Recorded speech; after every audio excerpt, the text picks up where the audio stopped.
Howdy. Today, I'm going to be taking my Minecraft Bedrock hardcore world from day 1000 all the way to 1100. So sit back, relax, and enjoy this episode. If you've been watching the series consistently, you'll know that I usually do 20 days of endstone mining at the start of each episode, and that is what I'm planning to do today.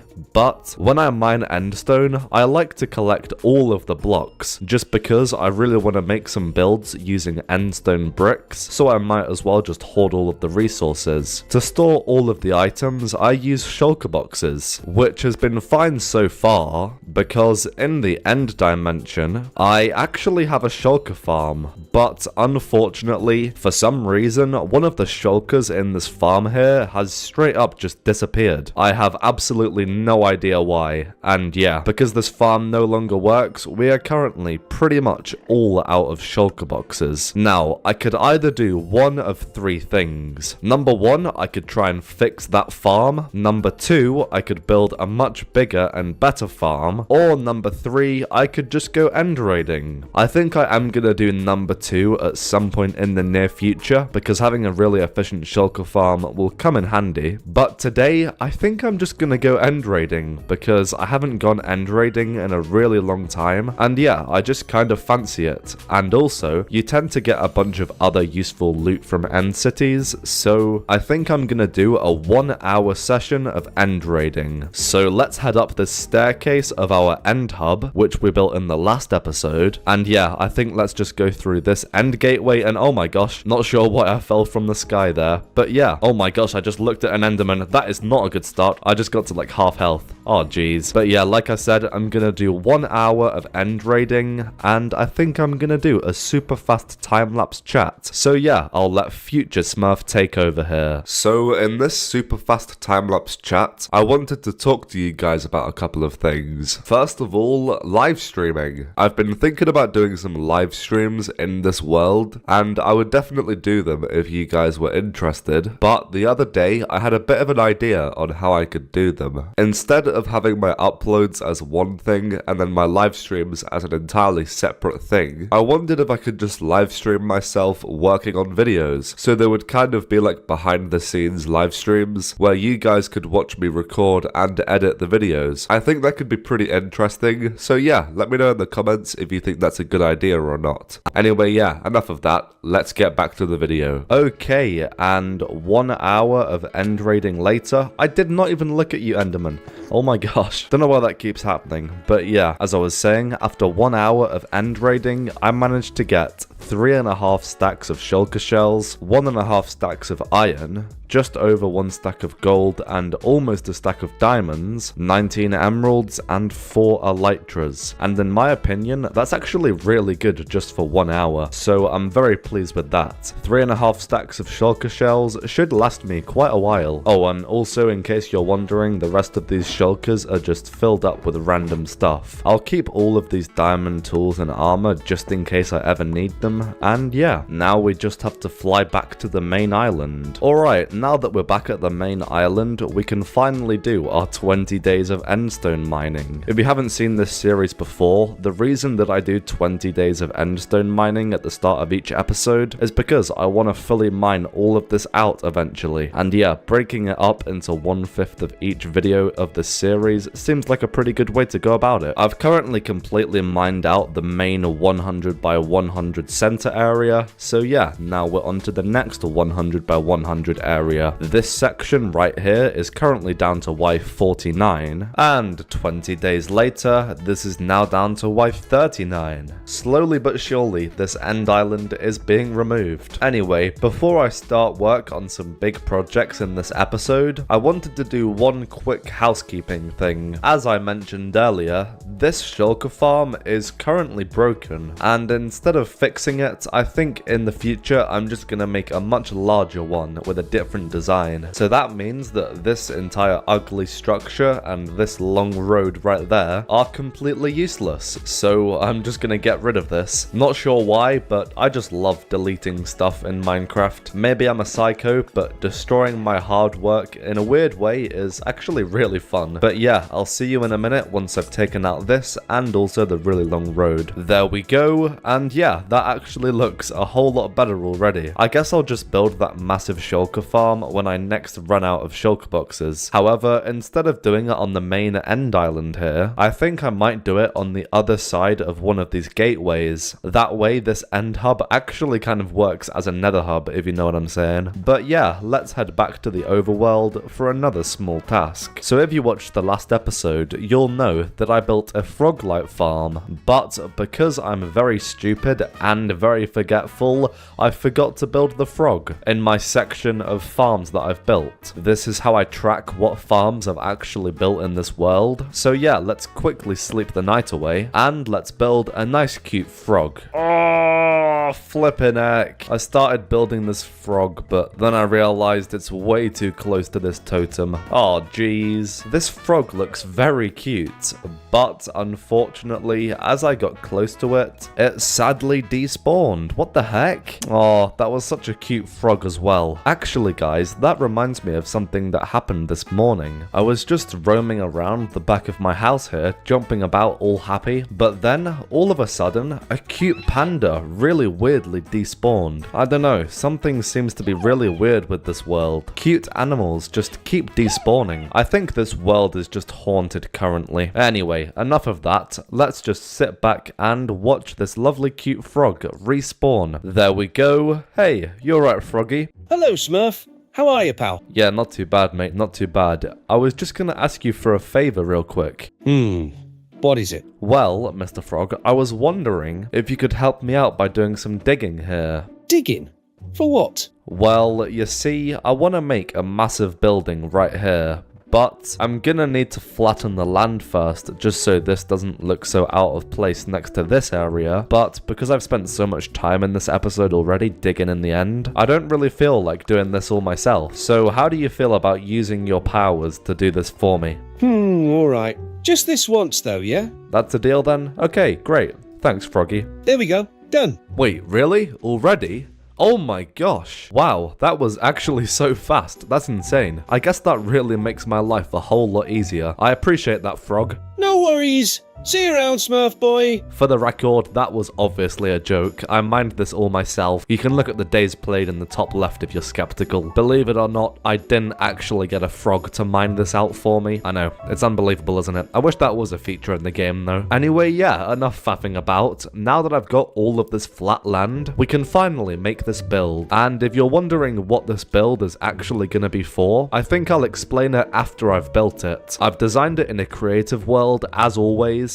and yeah, now we just need to get all the materials. I've looked through my storage and I have most of the stuff already. I just need to collect a couple of things. First of all, I'm gonna gather a shulker box of quartz. I don't think I need that much for the blocks, stairs and slabs that I still need to craft, but I might as well gather a bit more than I need because number one, that saves me from doing the calculations, and number two, it might mean I'll have enough for my next build if I end up using quartz again, which I honestly wouldn't be surprised by because I seem to use it all the time. Quartz is just a brilliant block, to be fair. Maybe at some point I'll make a piglin bartering farm, that way I can actually automate the production of quartz, but we won't be doing that in today's episode. Anyway, enough blabbering on. I'll see you guys once I have this shulker box of quartz. Alright, sweet, there we go, and now I'm just gonna craft them into the necessary blocks, stairs and slabs, and that is literally everything I needed to go and gather. Like I said, I had almost all of it in my storage already, I just ran out of quartz. But yeah, the absolute last material I need for this build is just a few weeping vines, which I've now gathered, so let's head back home and start building.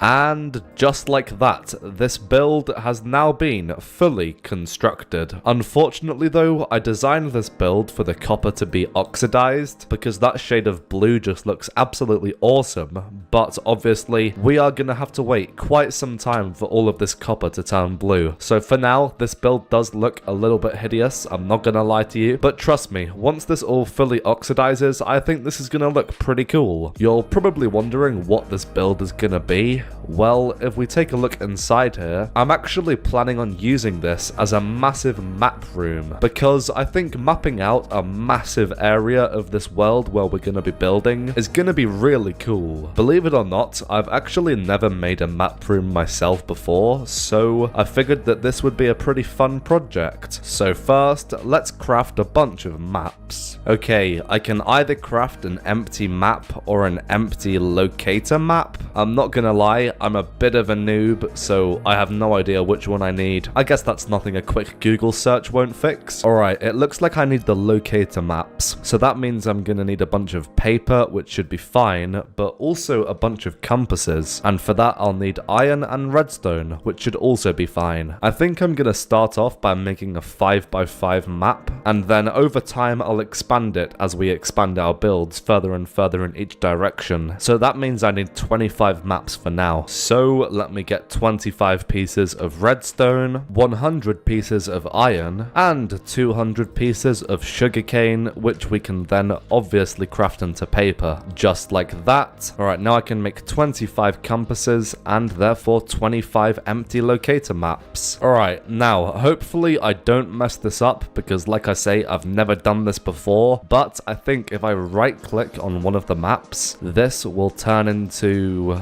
yeah, there we go, a fully rendered version of the current, I think it's 128 by 128 area. As you can see on the bottom left, we can just about see the top of some of our house and our plant farm, and if we fly forward a bunch of blocks, we'll fly past the map, but we need to come to the exact spot where this current map ends, which is right here, and then if I right click on a new map, this should map out the next 128 blocks. Yes, it looks like it did. Perfect. I've placed them on a couple of item frames temporarily, and yeah, look, that maps up perfectly. No pun intended. Anyway, yeah, now I've just got to do this for all 25 maps. Okay, so it's a little while later now, and I may have got ever so slightly carried away. If we take a look here, I ended up just doing like a 12 by 12 map. Actually, I think it's a 13 by 13. The reason for this was because I wanted the exact center to be 0, 0 in the coordinates, but I obviously also wanted everything that I've built so far to be on the map as well. So that's the reason that I had to spend ages making this really big map. Some people may call this overkill,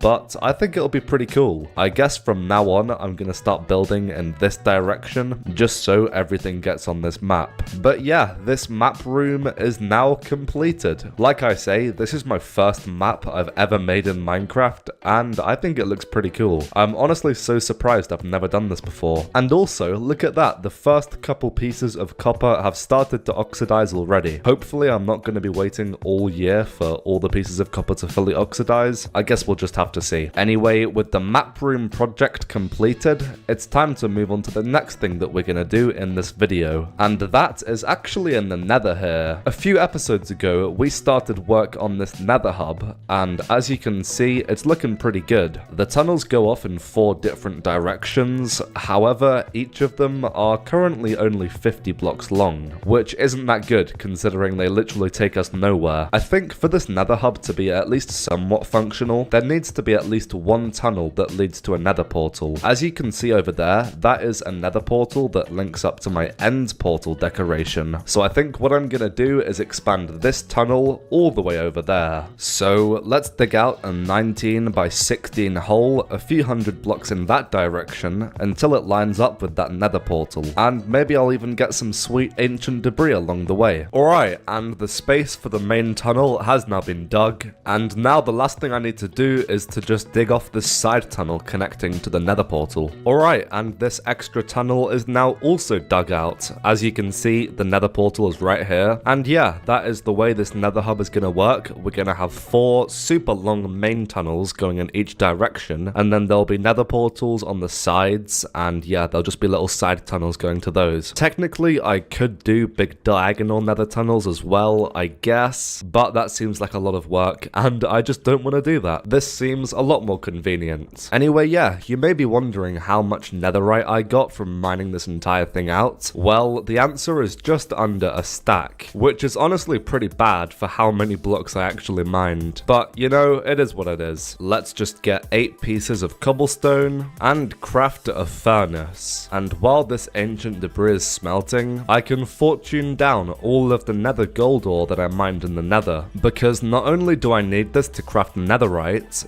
but I also need a bunch of gold to continue work on my gold beacon, which I'll show you guys in a minute. Alright, the ancient debris has now been smelted, and all of the gold has now been crafted into ingots, so we can now craft 14 netherite ingots or 1 netherite block. Oh my gosh. Each time I spend multiple hours mining netherite in the nether, and I only get 1 netherite block, it's always so painful. I've been saying this for a while now, but if I actually want to complete this netherite beacon anytime soon, I'm definitely going to need to find a much more efficient method. Anyway, yeah, it is what it is. Here is the 5th block of netherites in this beacon, and while we're here, I may as well craft the rest of the gold into blocks and continue work on this gold beacon. We've almost finished the 2nd layer here, which is pretty cool, but yeah, I don't think I'm going to work on this beacon project right now. Instead, we need to head back into the nether and decorate these tunnels that I've dug out. I'm obviously just going to continue this design onwards until the end of this main tunnel, but I may do a slightly different design for these side tunnels. I'm honestly not sure yet, but the first thing we've obviously got to do is to collect all the materials. So first up, let's see how much of them I already have in my storage. Also, I have no idea why there's a couple of skeleton horses here. I think I'll just keep you guys alive for the fun of it. Unfortunately though, the same doesn't apply for this guy right here. Anyway, yeah, enough faffing about. Let's see how many of the materials I already have. Alright, well, I've gone through my entire storage, and I'm not gonna lie,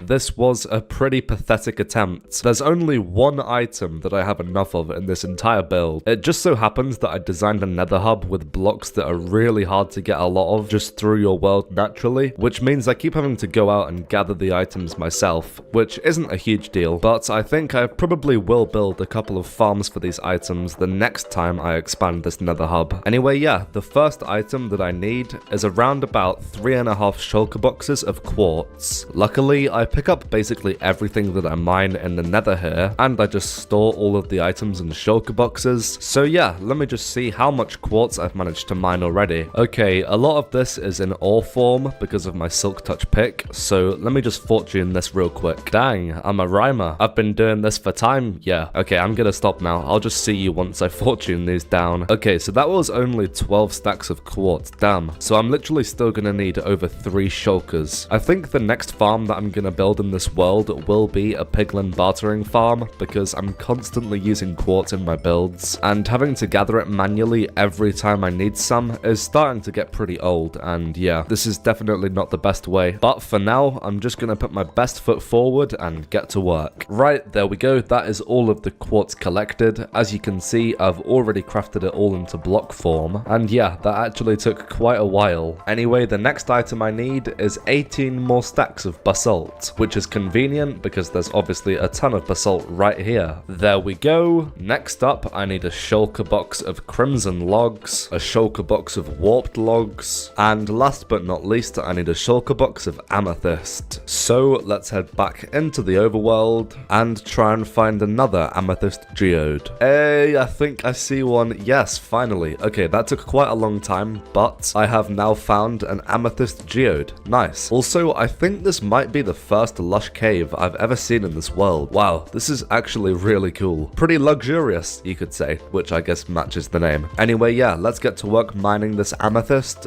but to be honest, I don't think this is going to be anywhere near enough, as it's quite a small one. I guess we'll see how much is here in about 0.1 seconds. Just over 2 stacks. Oh jeez. I guess I'm gonna have to spend quite a long time finding a bunch of these amethyst clusters. Cluster number 2 has now been found. Cluster number 3, amethyst cluster number 4. Wait, no, not cluster. I mean amethyst geode number 4. Have I been saying cluster this entire time? I meant geode, obviously. Not sure why this is like completely detached from the cave, but it is here. Nice. Ah, it's quite a small one though. Geode number 5, geode 6. Okay, I've found another lush cave, and I've stumbled across some polished basalt and some calcite, so I think this is, yes, another amethyst geode just about hidden in the edge of this cave. I believe this is number 7, number 8, number 9, and last but not least, geode number 10. Well, one of my pickaxes broke very sadly because I wasn't paying attention. I guess I'll just make a new silk touch pickaxe whenever I need it next. But yeah, as you can see in these shulkers, I now have all of the materials that I need for these nether tunnels. I'll just craft the retrospective stairs and slabs whenever I need them. Anyway, yeah, without any further ado, let's begin building these nether tunnels. I had to spend a few days extending the ceiling here because I forgot to before, so hopefully that didn't waste too much time because I only have 12 days left of the video now, which is equivalent to 4 hours of gameplay in the nether. So yeah, hopefully that'll be enough time to fully finish this tunnel. As you can see right here, we've got all of the calcite fully placed in. There's all the polished basalt placed in, polished blackstone brick slabs, amethyst, warped, that's all the crimson, and last but not least, all of the quartz has now been placed, which means this entire tunnel is now fully done. And as you can see in the top left, I did go a couple of days over,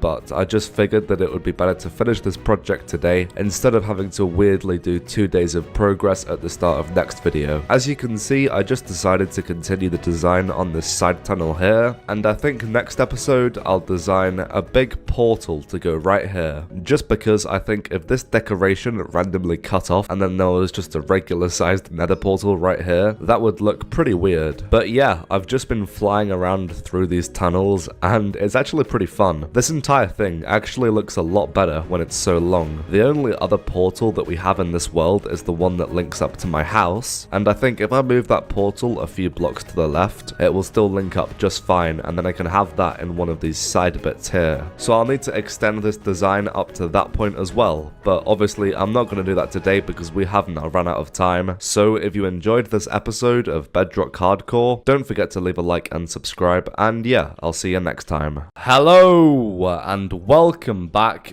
to another episode of Minecraft Bedrock Hardcore. I'm here in the expanded nether tunnels that I made in the last episode, and if you didn't know, this super long tunnel goes all the way to my end portal. As you can see, this area at the end of this tunnel is extremely unfinished, and I am going to sort this out in this episode, but first we need to go to the end and do 20 days of endstone mining. If you haven't seen this series before, basically I do 20 days of endstone mining at the start of each episode with the goal of completely removing this end island, and currently this section right here is down to Y39, and 20 days later it's now all the way down to 24. I was able to do 15 layers this time, which is a lot more than usual, but that's because as you can see, this section is getting smaller and smaller. At the start of next episode, this entire area should be fully removed, which is pretty exciting. Anyway, with that all done, let's head back to the overworld and begin work on the first project of this video. What I want to do today is make a piglin bartering farm. You may be wondering why I want to do that, and the simple answer is that I pretty much always need tons of quartz. Quartz is a building block that I use in basically every single one of my builds, just because I really love it, and I'm planning on using an absolute ton in my mega base, so I really don't want to continue gathering it manually. You can automate the production of quartz using villagers as well, but I do believe that piglins are a lot more efficient. I've found a good design from my good friend Slack Lizard, and these are all of the materials, so I'm gonna go through my lovely storage system here and see how many I have. We will need 42 quartz slabs, 11 buttons, 2 stacks of glass, 2 stacks and 17 of hoppers, 47 chests, 40 quartz blocks, 1 gold block, 1 minecart, 11 brewing stands, 21 blue ice, 52 barrels, 2 droppers, 40 redstone, 1 redstone block, 1 piston, 1 sticky piston, 1 observer, 39 fences, 13 redstone torches, 1 trapdoor, 64 rails,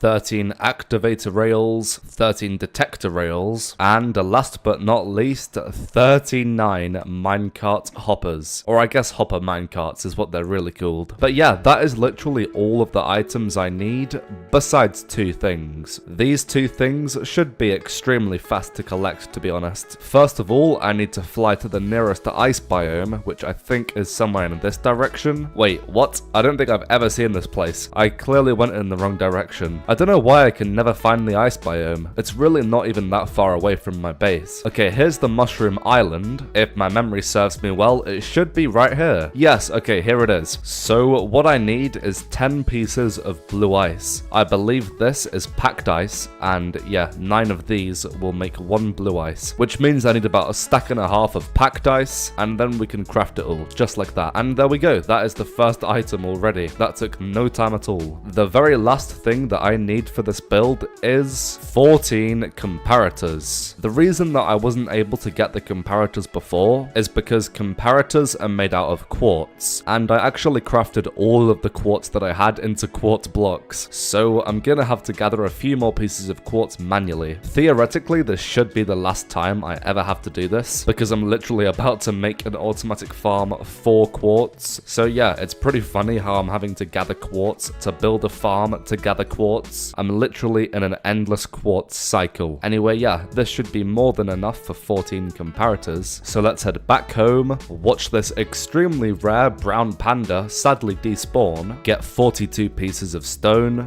42 pieces of redstone dust, and 42 sticks to make 42 redstone torches, and therefore 14 redstone comparators. And just like that, we now have all of the items we need to build this bartering farm. I figured that I'd build my bartering farm right above the center of my nether hub, but because the nether hub was at the bottom of the nether, it was right underneath a lava lake. So I had to spend quite a few hours draining all the lava with a bunch of sand and digging out a big hole. With this new space, not only did I have a nice area to build this bartering farm in, but I also had a much easier entrance to get up into the regular nether. So yeah, then I just followed the tutorial step by step building the farm. This farm was actually really simple because it only needed 1 piglin, because in Bedrock Edition there's a weird bug that when a gold block moves, the piglin barters items extremely fast. So using this mechanic, you only need 1 piglin for a super fast bartering farm. And yeah, that is literally it.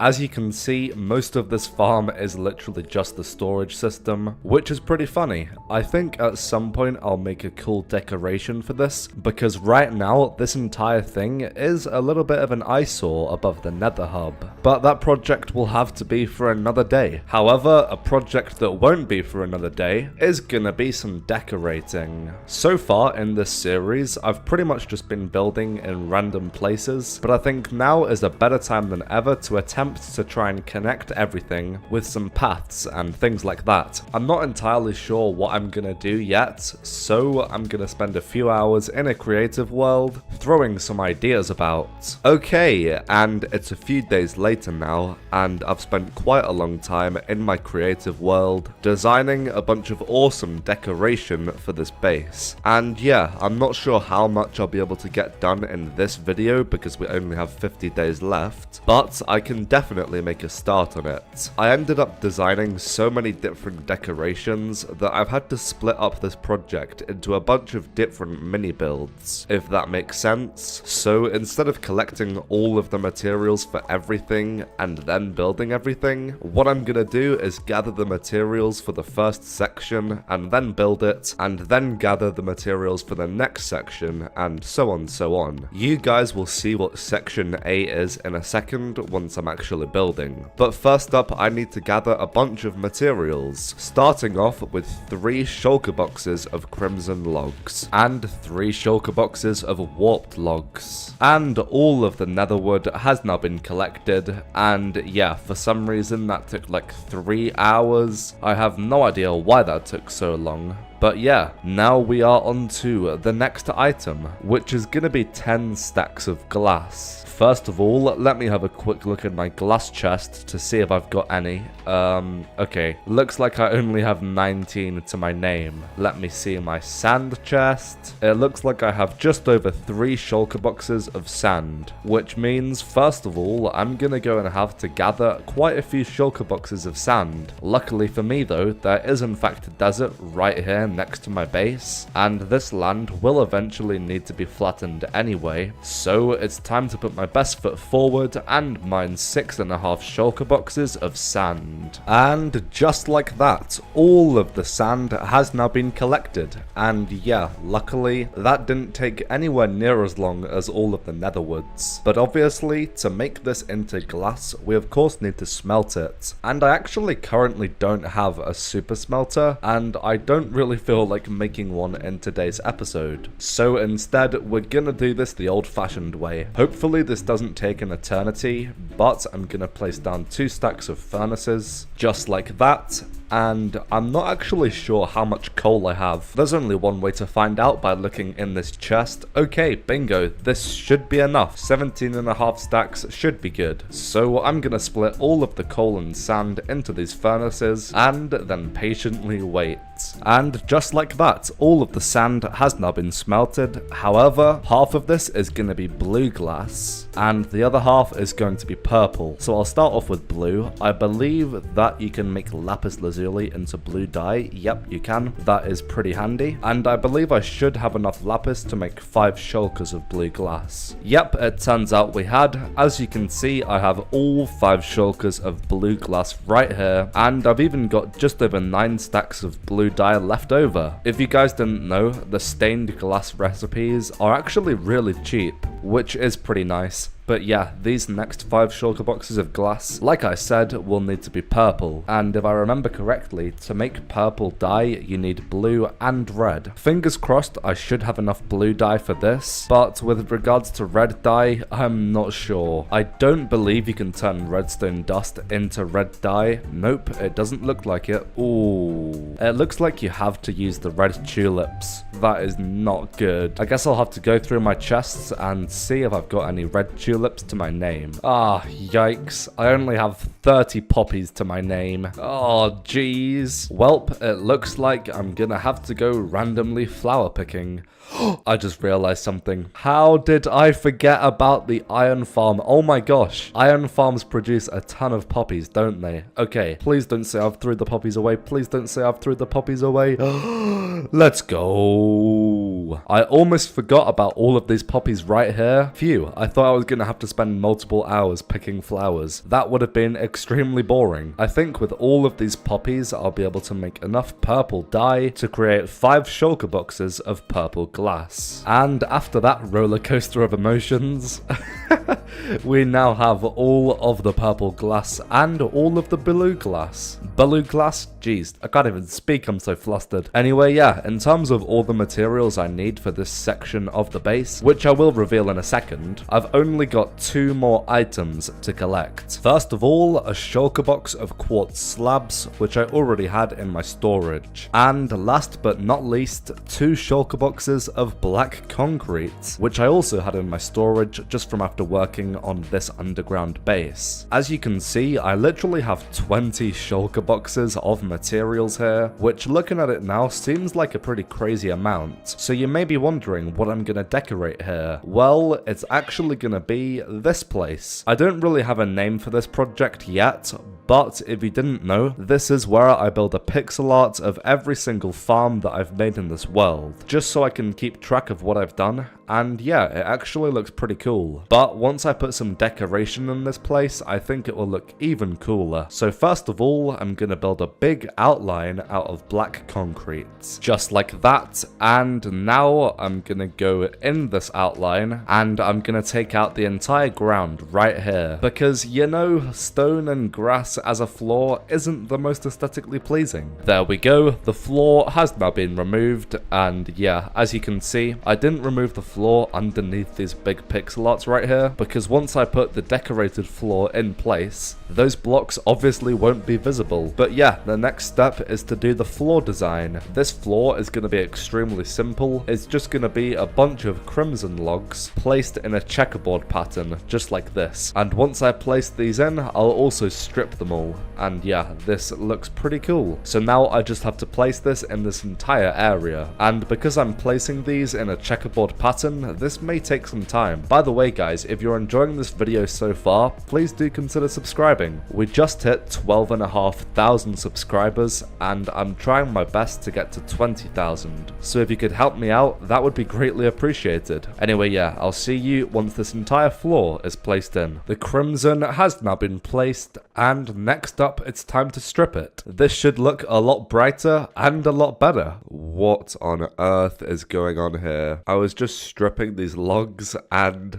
Minecraft seems to be breaking pretty badly here. I have no idea why this happened, but all of these stripped logs are turning into black concrete. I guess it's nothing that a relog won't fix. Visual bugs aside, the logs have now been stripped. As always, I've been doing some stripping off camera. Anyway, for the next step, I am going to need some black concrete, which is in some of these shulker boxes, and I'm actually gonna place this in kind of like a staircase fashion. I'm gonna extend these black concrete borders about 10 or 11 blocks up. This is gonna be used to create another platform slightly above, which is where I'm gonna continue marking down these farms, because I felt like doing everything on the exact same level might get pretty boring. And yeah, this will definitely vary things up and make the entire build look pretty cool. So yeah, I'm just gonna extend this 10 blocks up. All the concrete has now been placed. Next up, I'm gonna be extending this top block by another 2 going this way, just to create that thick little border for the next platform. So yeah, this shouldn't take too long at all. Wait, what? What on earth is that? Is that a sign saying subscribe? What? How did that get there? I guess I'll just break this, but you should subscribe by the way, because I'm trying my best to reach 20,000 subscribers, because big number equals good. Anyway, yeah, I'll see you once I have placed these blocks. Next up, I'm gonna build an outline of black concrete for this next platform. Okay, black concrete frame for layer 2 has now been placed, and guys, I want you to take a guess. What material am I gonna fill this floor in? We've got crimson here for layer 1, so yes, it's obviously going to be warped logs for layer 2, because the crimson and warped combo, I think, looks pretty amazing. Not gonna lie, and yeah, I've got the warped stem here. I'm obviously going to be placing these in the same pattern. Whoops, I did not mean to break you. Yeah, as I was saying, I'm going to be placing these in the exact same pattern, which is going to be what I call a checkerboard pattern. I use this all the time when I'm building with logs, because I just think it looks really cool. The only thing is, it obviously takes a lot longer to place than just regularly placing them. So yeah, I'll see you once I have the warped placed in. The warped has not been placed, but obviously this looks a whole lot better when it is stripped, as you can see right there. So yeah, now I'm gonna strip all of this. Who could have ever predicted that one coming? Okay, I've got good news and I've got bad news. The good news is that this warped is all stripped and it's looking pretty magnificent, if I do say so myself. However, the bad news is that I somehow forgot an item that I needed for this build. What I forgot was a shulker box of end rods. So I'm gonna have to take a break from building and fly through this lovely nether tunnel that I built in the last episode, so that I can get to my end portal and then fly through one of these gateways, just like that, and find the nearest end city. It looks like this is actually an end city that I haven't raided. Never mind, I totally just got trolled. I've clearly taken all the loot and all the shulker boxes, but that's fine, because all I need is end rods. So yeah, I'll see you guys once I have a shulker box. I honestly have no idea how long this is going to take. Probably way too long. And that is the last end rod. Oh my gosh. This took a pretty comical amount of time. 2 hours to be exact, as you can see in the top left of the screen. And yeah, I don't think I'm ever going to be manually collecting end rods again. I think the next time I need this material, I'm just going to make a blaze farm and then also gather a bunch of chorus fruit, because you can actually craft end rods. And that does seem like a much more efficient way of doing things. However, crafting end rods that way means that you miss out on all of this lovely end city loot, which I've been gathering up this entire time. Because I've been having to find loads of new end cities, as you can see in my coordinates at the top left of the screen, I am currently 23,000 blocks out. So yeah, now it's time to go back to the main end island, so hopefully it doesn't take me too long to find one of those gateway thingies. Gateway thingy has not been found, and yeah, we can just fly through it just like that. Real quick, before I head back into the overworld, I'm just gonna admire my end hub here. Not gonna lie, I think this is one of my favorite ever Minecraft builds, and probably my favorite build in this world. I think I need to use this build palette more often, because this looks absolutely amazing. For my building standards anyway. You could probably do a much better job than me. Anyway, yeah, let's head back home and continue work on the decoration of this build. And oh my gosh, this actually looks a whole lot better already, even with this half-finished structure. Anyway, yeah, you may be wondering what I'm going to be needing all of these end rods for. Well, these are actually going to be pillars. They're going to be 3x3, which is why I need so many of them. And yeah, these will be in all of the corners of this build, going about 11 blocks in height. There we go, and next up, I'm gonna extend these pillars by 3 blocks on each side, just with some black concrete. I thought that this would make for some interesting walls, and with those all placed in, I'm gonna connect all of these pillars up 1 block above. This will make the frame for the ceiling. Boom! There we go. Ah, doesn't that look good? Now, for the grindy process, remember how I have like 10 shulker boxes of colored glass? Well, this is for pretty much just filling all of the walls and ceilings in. So for this first crimson level, I'm going to fill in the entire ceiling with purple stained glass, as well as filling in all of the walls as well. Then once I've done that, I'll obviously come up to level 2 here, in which I'll be doing blue glass for everything. So yeah, once these 2 steps are done, I'll just have a few finishing touches to add, and then all of this decoration will be completed. So yeah, I guess I'll put my best foot forward and do this glass placing. Bam! The glass is in place, and oh yeah, this place is really starting to come along now. Before we decide a name for this build, I've just got one more step to do. Just a little finishing touch, if you will. I'm gonna get all of my quartz slabs out and place these on top of the black concrete here. This should create a pretty cool accent, and yeah, just bring the entire build together. And there we go, this project is finally completed. And yeah, the quartz on the top of here just really brings everything together, as I said. I'm gonna be calling this build Farm Studios, because obviously each of the pixel arts in this build is representing a farm that we have in our world. Floor number 1 is fully filled up, so I'm gonna start building pixel arts in floor number 2 here, and then eventually once this is filled up, we'll obviously have to extend this build. But for now, Farm Studios is completely decorated, and doesn't this place look a whole lot better than before? As you can see in the top left of the screen, we have 8 days left of this video, which I think should be enough time to complete stage 2 of the starter base decoration project. This will be a pretty small path that leads from my house all the way to Farm Studios. But before I do that project, I need to head down into my storage system, get 8 gold ingots, 1 apple, craft a golden apple, and use my anvil to rename it to No Wheezy. Now, if you're wondering why I did that, well, that is because No Wheezy is the first person to be on the wall of items. If you want to be in this world and get on the wall of items yourself, all you have to do is become a channel member and then comment down below what item you want to be renamed as. As long as it's obtainable in hardcore Minecraft, I will get the item and rename it to your name, and I will put it on this wall. So if you want to be the second person here, become a channel member by clicking join, and yeah, just leave a comment down below asking what item you want to be. Anyway, with that out of the way, it is time to build this path going from my house to, what did I call this thing again? Farm Studios. That's right, I kind of forgot what I called it then. So yeah, real quick before we start building, let me head into my storage system and see if I have all of the materials I need. I think I should do. Well, that's embarrassing. I'm not even close. For some reason, I have literally 0 spruce and 0 quartz to my name. Luckily, I don't need too much of it, so I think I'm just gonna go manually gather it. I believe there is a spruce biome somewhere near my base. I haven't got the best memory, so I'm not entirely sure. Well, it took some time, but a spruce biome has now been found, and yeah, I believe I need around about 10 or 11 stacks of logs, if you include the slabs and stairs I have to craft. So with these big 2x2 trees, this shouldn't take too long at all to collect. Cool, that should be enough. Oh!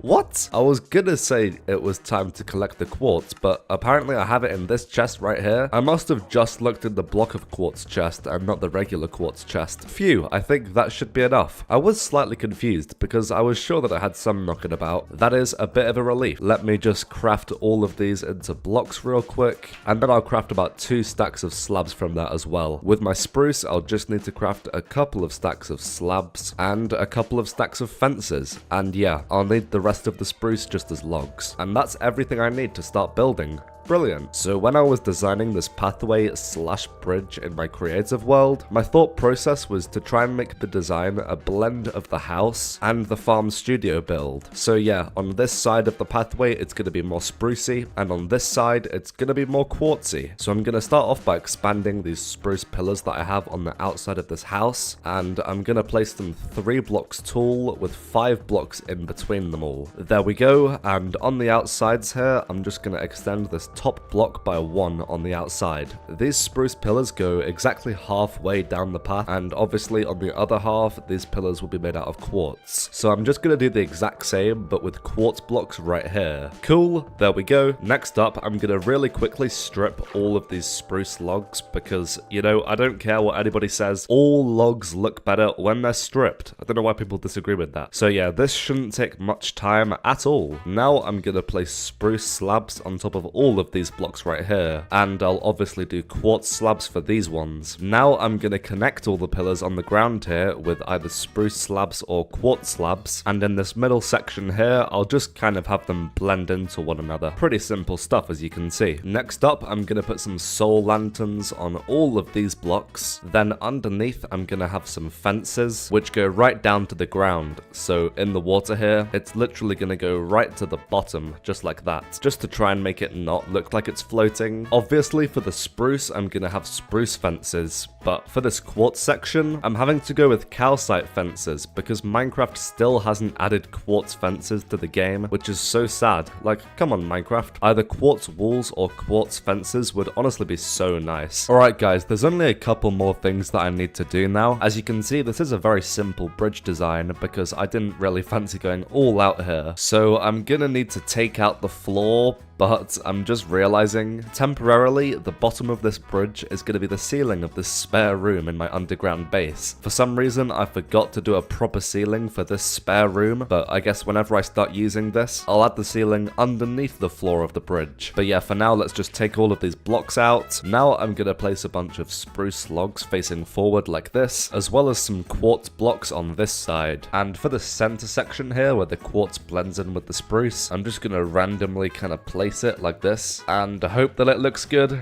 Okay, that kind of works, I guess. But yeah, this bridge is very, very close to being done. I believe the last thing that I need to do is the entrance to Farm Studios. This is going to be pretty simple. I just need an easy way to get in so I can make more pixel arts of the farms that I've built in future. So as you can see, I've got a nice staircase coming up there, and I'm just going to take out maybe a 5x4, or you know what, we'll go with a 5x5 area. We might as well make this a bit of a grand entrance, I guess. I'll place upside down stairs at the top there with some calcite fences going up on each side, and that is this entire bridge slash pathway completely done. As you can see, it's extremely simple and I really didn't try very hard here. I may upgrade this thing to look a lot more impressive in the future, but for now, it honestly serves its purpose really well. If we come through the front door here of my house, as you can see, I come in, I go down into my storage system, and I get my things. After that, I'll come out into my back door, and if I want to go into Farm Studios for whatever reason, I have a wonderful bridge to do so, and a lovely entrance to get into as well. As you can see, I've got 4 days left in this video before I hit day 1200, which I don't think is enough time to begin another little mini project here in the starter base area. So instead, I think I'm gonna go mining for diamonds, because I really want to actually make progress on this beacon project, and yeah, this diamond beacon is looking a little bit sorry for itself. So yeah, let's see how many diamonds I can get in around about 1 hour. Just under 3 stacks. You know what? That's actually pretty good for an hour. I have just remembered that I did actually get a whole bunch of diamonds from end raiding as well. Just over another stack.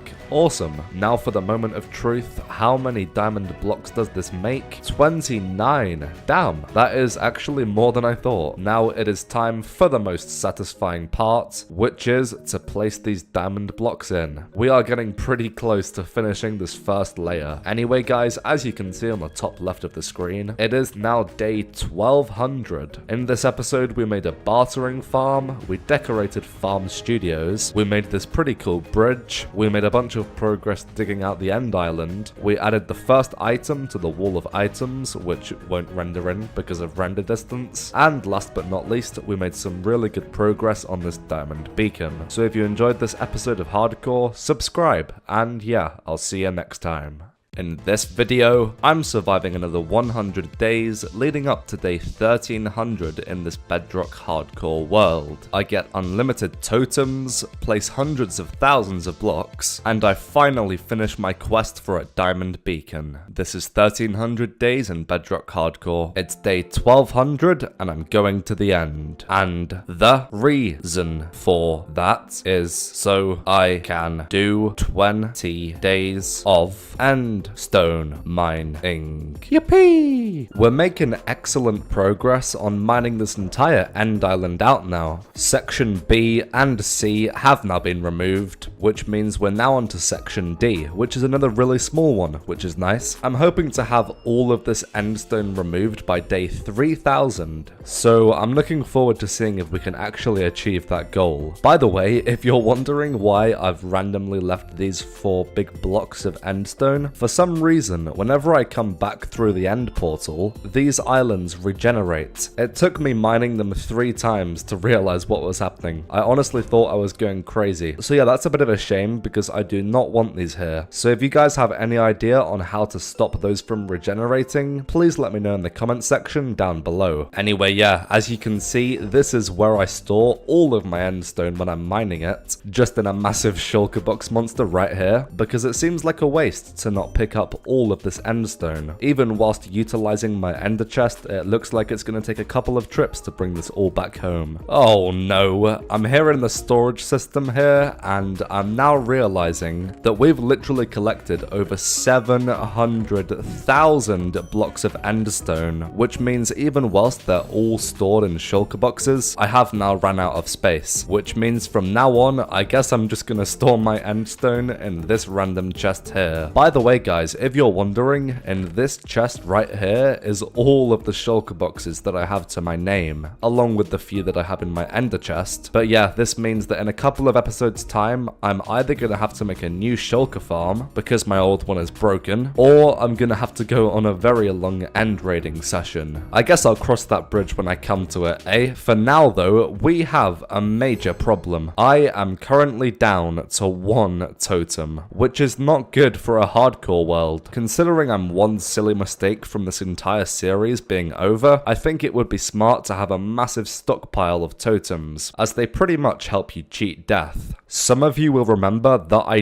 do actually have a raid farm in my world, right next to this lovely floating shipwreck right here, but unfortunately in the newest update, this is actually now broken. So let's just remove this real quick. It shouldn't take too long at all, because this is a very small farm. I then proceeded to very quickly remove the raid farm, and then decided that I would settle for nothing less than a shulker box of totems, as I could store this shulker box in my ender chest, and it should hopefully hopefully last for a very long time. I didn't want to build another raid farm though, because it seems like these raid farms break every single update, so instead I decided to do it in the old-fashioned and in my opinion way more fun way, manually doing raids of course. Because I had Prot 4 netherite armor, these raids weren't too difficult and I never really got that close to death. I did 6 raids over about an hour and I found this extremely fun. Believe it or not, I don't think I've ever completed a raid before, so this was a new experience and it was thoroughly enjoyable. I got 4 totems in the first raid, 5 in the second one, 4 in the third, 5 in the fourth, 4 in the fifth, and 5 in the sixth. And that is the full shulker box of totems. Doesn't that look beautiful? Well, after 7 entire days of war, it's finally time to head back home. I'm gonna have this shulker of totems in my ender chest at all times. That way it's always in my inventory, and I think I'm gonna grab some yellow dye so I can make this shulker box yellow. I'll also rename it to say totems. And doesn't that look so good in my ender chest? I always forget to dye my shulkers in Minecraft. It's something that I'm gonna try and remember to do from now on, because it always just makes your ender chest look a lot more clean. Anyway, speaking of my ender chest, I think I'm gonna make another shulker box that's gonna live in there, which is gonna be for my food. You may have noticed that my food source is still bread, even on day 1229, which is pretty embarrassing, so I think it's time to switch food sources. A lot of people say that golden carrots is the best food in the game, but I've always honestly just disagreed. I personally much prefer steak in Minecraft and in real life, so I think it's time to get a shulker box of steak. I currently have a stack and 17 to my name, so a lot of cows are about to get murdered. And luckily, I know the perfect place. It's the Mushroom Island, obviously. This is literally Cow City, or so I thought. Why is there not a single cow here? What? Maybe it's because it's nighttime. Let me quickly sleep the night away. What? What is happening? Why is there not a single mushroom? Okay, there's one. Are you kidding me? Okay, here's a few. I thought this place would be absolutely packed with mushrooms. Oh, okay, they're starting to spawn now. That was really weird. Anyway, yeah, panic over. I've got looting 3 on my sword, and it's currently day 1230. Hopefully getting a shulker box of beef doesn't take too long.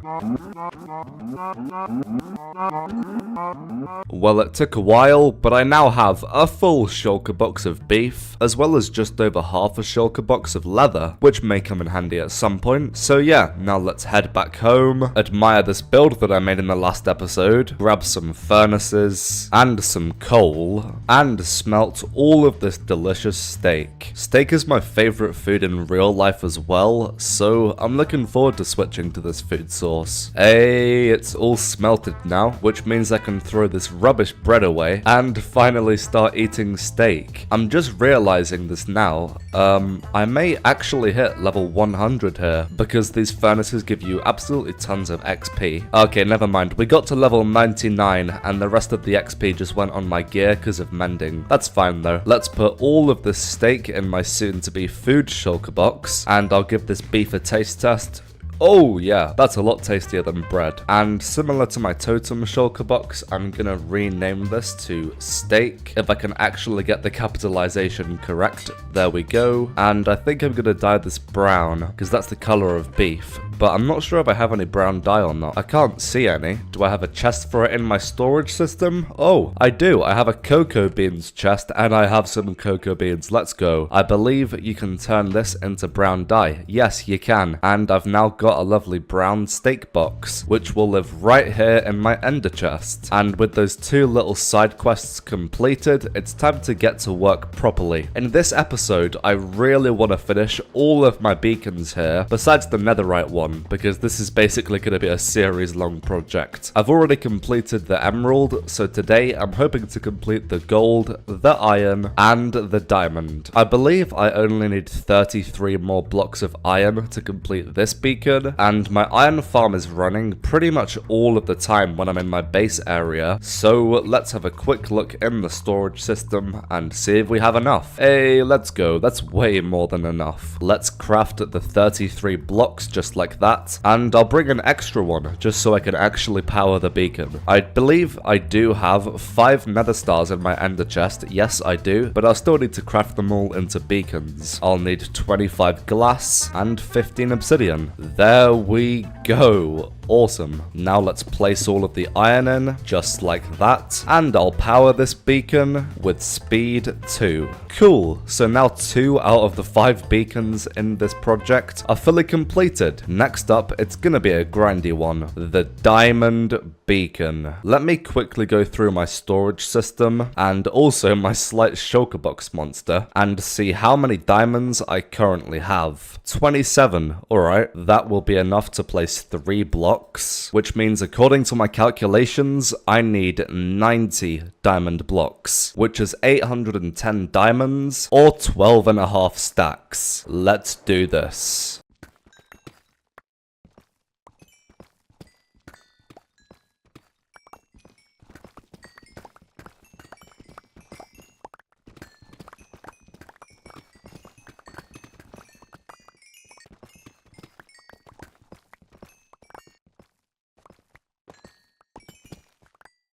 Hey, it is currently day 1250, which means we're halfway through this video. Hey, diamonds. Yeah, we're halfway through this video and an eighth of the way there to 10,000 days in this world. That would be crazy if we ever hit 10,000 days. But yeah, I'm getting close to finding all of the diamonds I need. I've been at this strip mining for a very long time, and I just wanted to say to you guys, if you're enjoying this video so far, please do subscribe, as I'm working very hard to bring you weekly 100 days videos. And if you weren't aware, these take a very long time to make, especially as I edit my own videos. So as a way of saying thanks, if you could subscribe and help me get to 20,000 subs, that would be extremely appreciated. Anyway, yeah, I'll see you once I have all of the diamonds. And finally, after a good few hours, I now have all of the diamonds I need. Each one of these strip mines literally go like 1,000 blocks in one direction. Yeah, I've been at this for a while, but now we can fly back home, craft myself the 91 diamond blocks, and I can't believe I'm saying this, but we can finally finish this diamond beacon. That's the first layer done, and this is the second layer done. I believe this is the first time I've ever made a diamond beacon in Minecraft, which is pretty crazy to think about. That's the third layer done, and oh my gosh, this looks so cool.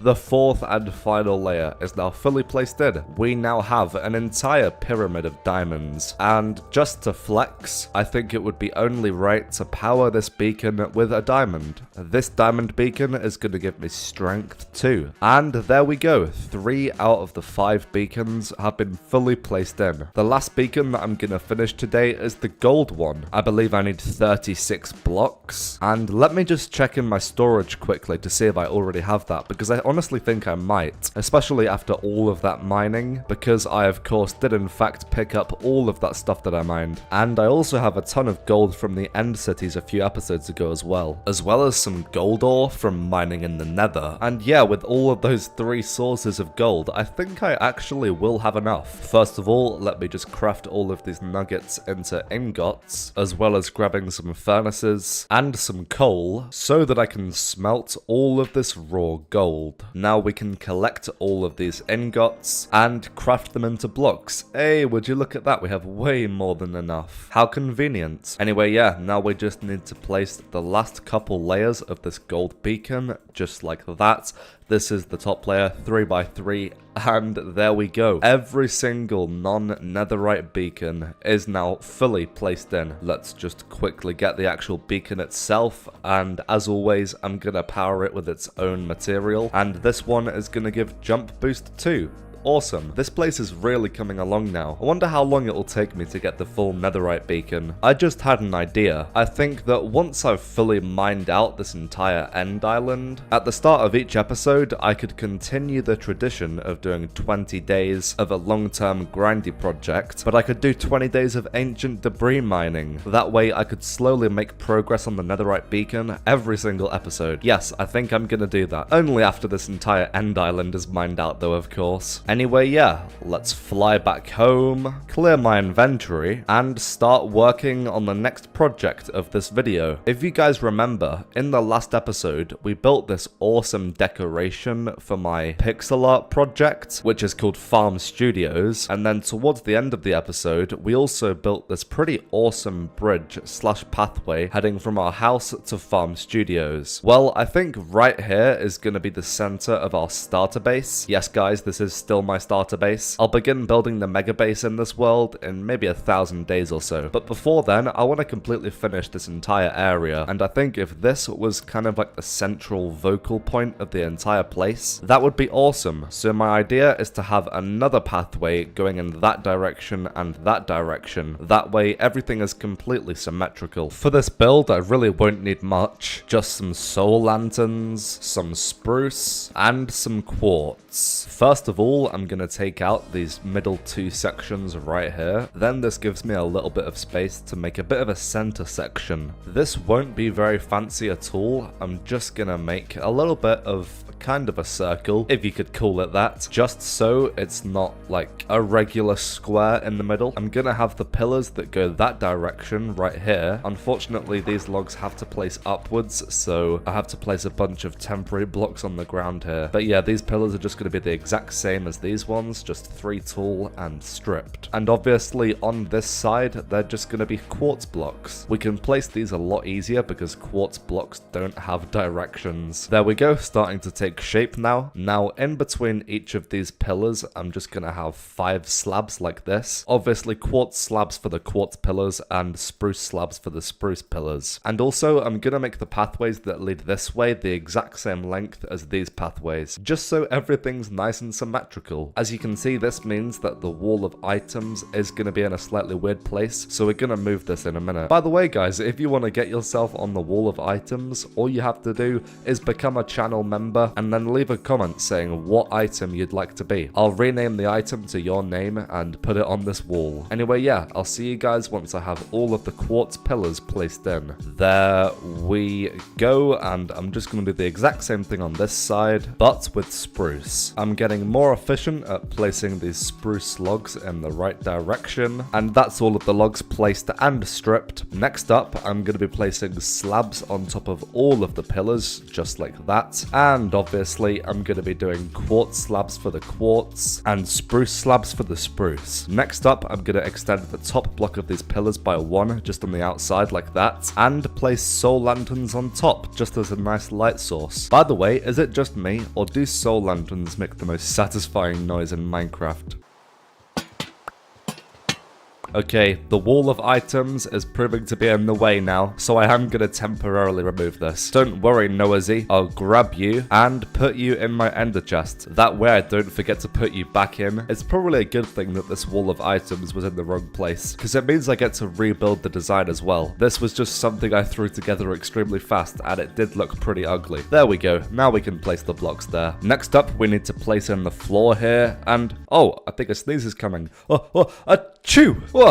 Oh my gosh, that was weird. How did that happen? All of the floor just magically got placed in then from my sneeze. What on earth? Anyway, I only have one more step to do for this entire, whatever you'd call this project, to be done. I guess like cross-section or bridge or pathway. I don't even know what to call this thing, but it's pretty cool. It's nowhere near my best work. For example, I did something similar to this in the end, and I much prefer that one, but I think this is fine for what I'm trying to do here. The last thing that I need to do is craft a bunch of spruce fences and a bunch of pale oak fences. I accidentally called these calcite fences last episode, and quite a few people grilled me in the comments for that. Honestly, I have no idea how I mixed the two of those up. Anyway, yeah, I'm just gonna have these fences coming down underneath this block all the way to the bottom of the ground, which is actually quite a few blocks down in the river here, but only 2 blocks down on land. And there we go. This entire thing is done. done. As you can see, I think this gives a really good focal point for the center of the starter base area, and while I was completing that last step, I just had an idea. What if I was to build a massive wall around my starter base area? I think that would be awesome. I can't get the idea of that out of my head, so I'm gonna build that in this episode. But first, I need to rebuild the wall of items. I think I'm gonna put it right here at the end of this pathway. Let's build a little staircase up, just so this looks a little bit grander, and I'm gonna place a bunch of quartz blocks underneath these stairs, just so they're not floating. I'm gonna make this design extremely simple. I'm gonna use the newest log type, which is the pale oak logs, just because I personally think they look absolutely magnificent, especially when they're stripped, of course. I guess I'll just connect the spruce pillar like that. Oh yeah, and then I can place some spruce on the side of these stairs so it kind of connects into the wall of items. Yes, I like that a lot. Seeing as this is an extremely small build, I am just doing this on the go. I think let's continue these spruce slabs and push them forward. Same with these quartz slabs as well. And I guess I'll do like a quartz pillar here. I didn't expect that I'd connect this to the pathway as much as I am, but I really like this. I'll also have them connect on top with a pale oak log in the middle, maybe? No, that doesn't look good. Actually, I'm gonna place another layer of pale oak logs and then have these pillar connect on top of that. I just don't know what block to have in the center. Maybe a quartz slab? Nah, that looks off-centered because one side is quartz. What if I just put a soul lantern there? Yeah, you know what? I like that. And then I'll also add some soul lanterns on these pillars as well, just for a little bit of extra lighting. Actually, no, to keep it the same as the pathway, I'll extend these pillars out by one block and put it there. I'll obviously do the same with the quartz side, and I guess I'll put some slabs on top of these as well. Ooh, yeah, I like that. Yes, cool. And that makes this little middle section even lower, which looks pretty unique. This is where the items are gonna go, but looking at this now, I think this would look better if it was one block further back. I also should probably eat. Only one way to find out, I guess. Yeah, I like that. I'm happy with that. Then I can put the item frames in here. I believe this is 20 slots, which should be more than enough. And I'll also have some quartz slabs here, just so I don't fall into the water there. Yeah, I love it. Doesn't this look so much better than what we had before? Now I just need to get my ender chest out and put my boy Noeasy back in the item frame. Once again, guys, if you want to be on this wall, all you have to do is click join to become a channel member and then comment the item that you want to be down below. And with that, the revamped version of the wall of items is now completed, and I love it. It blends in so well with the pathway. Wow. Next up, I think I'm going to tear down my nether portal because this thing looks pretty out of place in my opinion. I tried to go absolutely wild with the design, going completely out of my comfort zone and building something in a totally different style, but yeah, it just doesn't mix well with the rest of the base and the rest of the future builds in this base that I have in mind. So I'm going to tear it down and put my nether portal in the center of here because, as I said, from now on, this is the focal point of the starter base area, so it makes sense to have the nether portal there instead of some random spot over there. Let me quickly pop down into the storage so I can grab a bunch of obsidian and place this nether portal in. I guess you could say this is going to be 4 nether portals right next to each other because it's going to be completely symmetrical in all 4 pathways, but hopefully all 4 of these still link up to one portal in the nether. I think it should be fine. There we go, we've got the little cube of obsidian placed in here. Never mind, I've built it off center.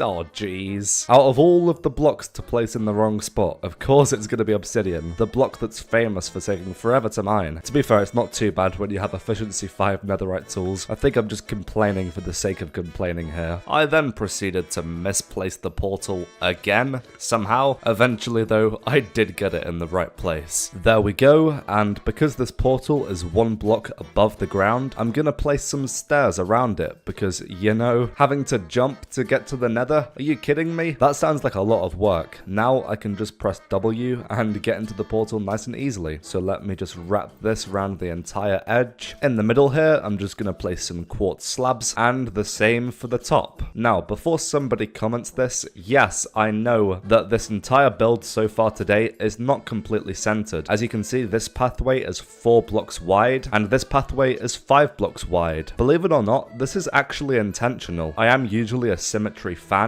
but in this case, I wanted a slight variancy, and there's two reasons for this. Number one, if I want to do builds with a 2-block center, then I'll put them at the end of this 2-block wide bridge, such as my house, whereas builds with a 1-block center can go at the edge of this bridge, such as the wall of items. And the other reason for this is because I want the main beacon for this starter base to live right in the center, and if you didn't know, a max beacon in Minecraft is actually a 3x2, which isn't completely symmetrical, and luckily on top of this nether portal is exactly a 3x2. So can you see what's coming next? Well, I'm gonna break this entire beacon and put it on top of my nether portal so it's nice and centered. There's all the iron placed in, there's all the beacons placed in, now we just need to power them all. Haste 2, speed 2, resistance 2, jump boost 2, regeneration, and strength 2. And then we can place some blue glass above it, because let's be honest, the blue beacon beams just look the best by far. Also, Minecraft just changed it so that you can actually see beacon beams from way further away now. We can even see the beacon project all the way over there. I'm just noticing that this beacon does seem slightly out of place. I might try and connect those pillars up to the bottom corners of the beacon. That'll be something for later on this video though, or maybe next episode, because for now, I'm gonna light up all of these nether portals, go into the nether, and break my old nether portal, because I want these coordinates to be exact, so that everything links up exactly. I didn't think about how I'd get back to the overworld now. Oh jeez. Looks like I'm gonna have to go all the way to my end portal, go into the end, and fly back through this portal, because this puts me out at spawn, and this is only a few hundred blocks away from my base. So yeah, I'm gonna note down the coordinates of this nether portal, which is 681 and 27. Then I'm gonna divide 681 by 8 to get the nether coordinates. This is 85, and then 27 divided by 8 is 3. So 85 and 3 are gonna be the coordinates for the portal in the nether. So I've got my obsidian and my flint and steel with me. Time to go through, break this random portal that it's put me out at, and find the coordinates 85, 3. Okay, so in my nether hub here, I'm gonna have 4 main tunnels going in each direction, and then smaller tunnels shooting off, kind of like branches that go to the nether portals. But if the nether portal is too close to the main tunnel, it'll just be in the wall of one of them. So that means that when this main tunnel extends this way, the nether portal to my starter base will be in this wall here, which is a few blocks away from the coordinates that it's meant to be at, but it should still link up fine. So let's just place this portal in where the wall would be, just like that, and hopefully this links up just fine. Only one way to find out. Hey, let's go. Okay, cool. I think I'll extend the main nether tunnel towards that portal in the next episode, because for now, I think it's time to build that wall around the starter base area. This wall is gonna surround a 400 by 400 area, which is a very big space, meaning that I'm gonna need a lot of blocks. And what blocks do I have hundreds of thousands of? Well, netherrack and endstone. Having a giant netherrack wall around my base would look pretty hellish, so I decided to opt for endstone, because I actually really like the color of this block. And without too much overthinking, I began placing this wall. With over 40 days left of this video, my goal was to place 100,000 blocks. Eventually I want this wall to go to height limits, but for now this should be a good start. Well, it's been a few hours and that is exactly halfway done. What you're currently looking at on your screen right now is 50,000 blocks of endstone, and this wall is really coming along. Oh my gosh. I hope you guys can see the vision here. Before I start work on my mega base, I want to completely fill up this entire area. That way I can actually say that I've completed my starter base area. Have you guys ever seen a 400 by 400 block starter base before? I don't think I can say I have. This wall is currently at Y97, so yeah, let's continue placing, and I'll see you guys once all 100,000 have been placed in. It's day 1277, and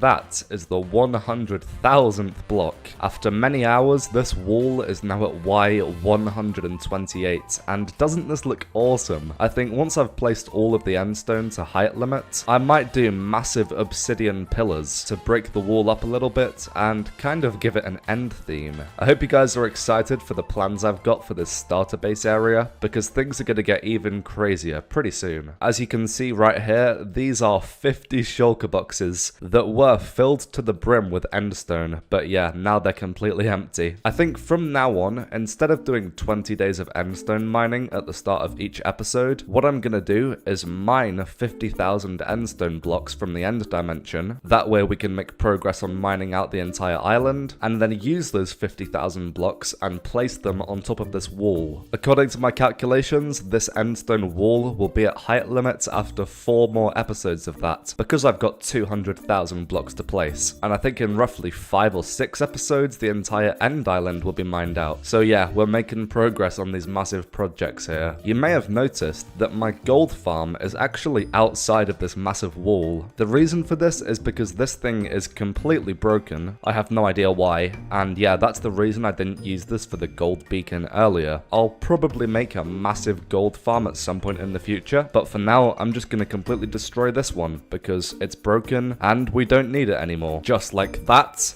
And next up, I want to get a bunch of beacons because I want this entire place within this massive wall to be fully equipped with max beacon effects. A beacon can reach a 100 by 100 block area, meaning for this 400 by 400 area, I'm gonna need 16 beacons. But 16 beacons, that isn't enough for me. I want 16 mega beacons, and a mega beacon is 6 beacons with all 6 effects, meaning to cover up this entire area with max beacons, I'm gonna need a stack and a half. And for that I'll need 4.5 stacks of obsidian, 7.5 stacks of glass, and a stack and a half of nether stars. To get those, I'll have to fight 96 withers and collect 4.5 stacks of wither skeleton skulls. So let's head into the nether using our new portal, very nice, fly to the nearest fortress, and kill every single wither skeleton in sight. I wanted to see how many wither skeleton skulls I could collect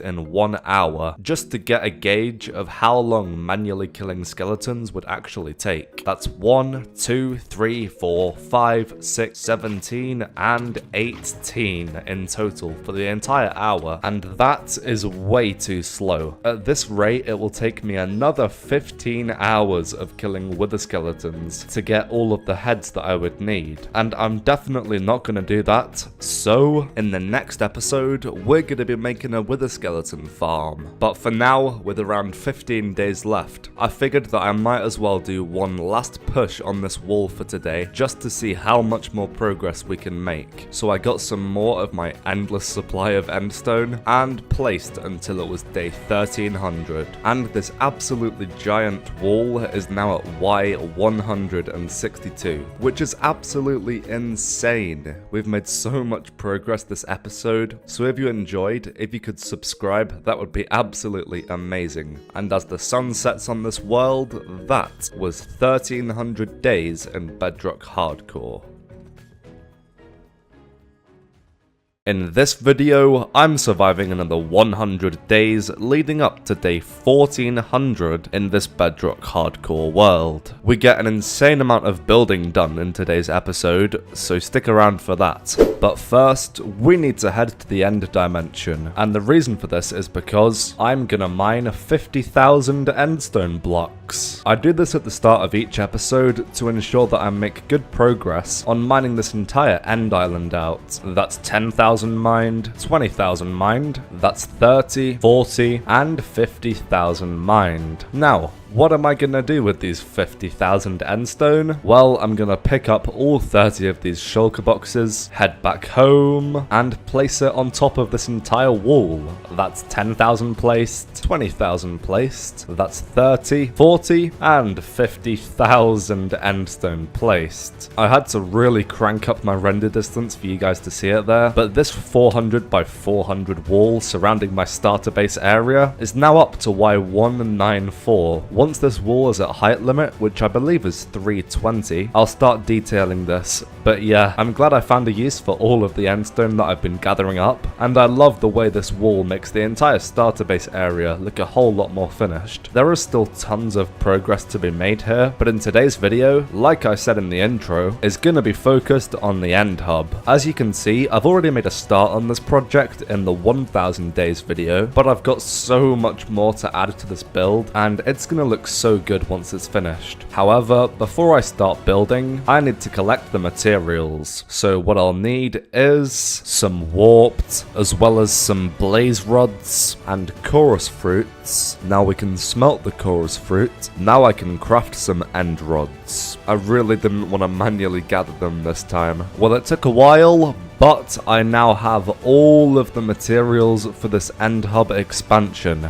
As you can see, most of them I already had in my storage, which I was pretty pleased about. So yeah, let me pick up all of these shulkers, head through the nether hub, so we can head to the end. So, the first thing that I want to do is actually build a massive tower in the center here, going all the way down to the ground, because right now, this entire thing is floating, and I think it would look a whole lot better if there was some structure that went all the way down to this glass ceiling at Y0. So yeah, I'll have some towers on the edges as well, but first, I'll just deal with this main one. So first of all, I'm going to create a 3x3 tower out of warped, which will just go all the way up to the top. I'm placing these logs in a checkerboard pattern, as always. Oh my gosh, there is actually no way. Somehow, I've placed this like 2 blocks off, and I didn't realize until I literally had every log placed in. How is that even possible? Oh man. Well, because I'm extremely stupid, I guess I have to tear this entire thing down, rebuild it in the right place, and strip all of the logs. Also, you know about the jump bridging feature in Minecraft Bedrock? Well, because of that, I can actually strip logs extremely fast like that, just by holding down right click with my axe. So yeah, top tip, if you're doing anything like this, and you're on Bedrock Edition, make sure to integrate this feature. Don't those stripped warped logs look absolutely beautiful. Anyway, next up, I'm going to fill in these corners with some blackstone, and I'm also going to texture this with some polished blackstone bricks here and there, just to mix it up a bit. I'm also going to add some stripped pale oak pillars on the outside of this as well, just like that. Now I'm going to quickly place in some stairs at the bottom here, and last but not least, place a ton of light sources in a certain pattern that will really bring this build to life. And yeah, that will be the main tower completed already. And would you look at that, the main tower is completely finished now. Guys, let me know in the comments section what you think of this. I tried my best to make it blend in with the build that we already had on top here, and I think I did a pretty good job. Anyway, now, as I alluded to earlier, I'm basically going to copy this tower design and build replicas underneath each of these 4 main end portals. This should make the entire build look a whole lot more sturdy and attached to the ground. So yeah, building 4 more of these may take some time. I was gonna do a time lapse here, but I couldn't figure out what song to play, so in the end I decided to just make one myself. Enjoy. Okay, here we go. 3, 2, 1. Up.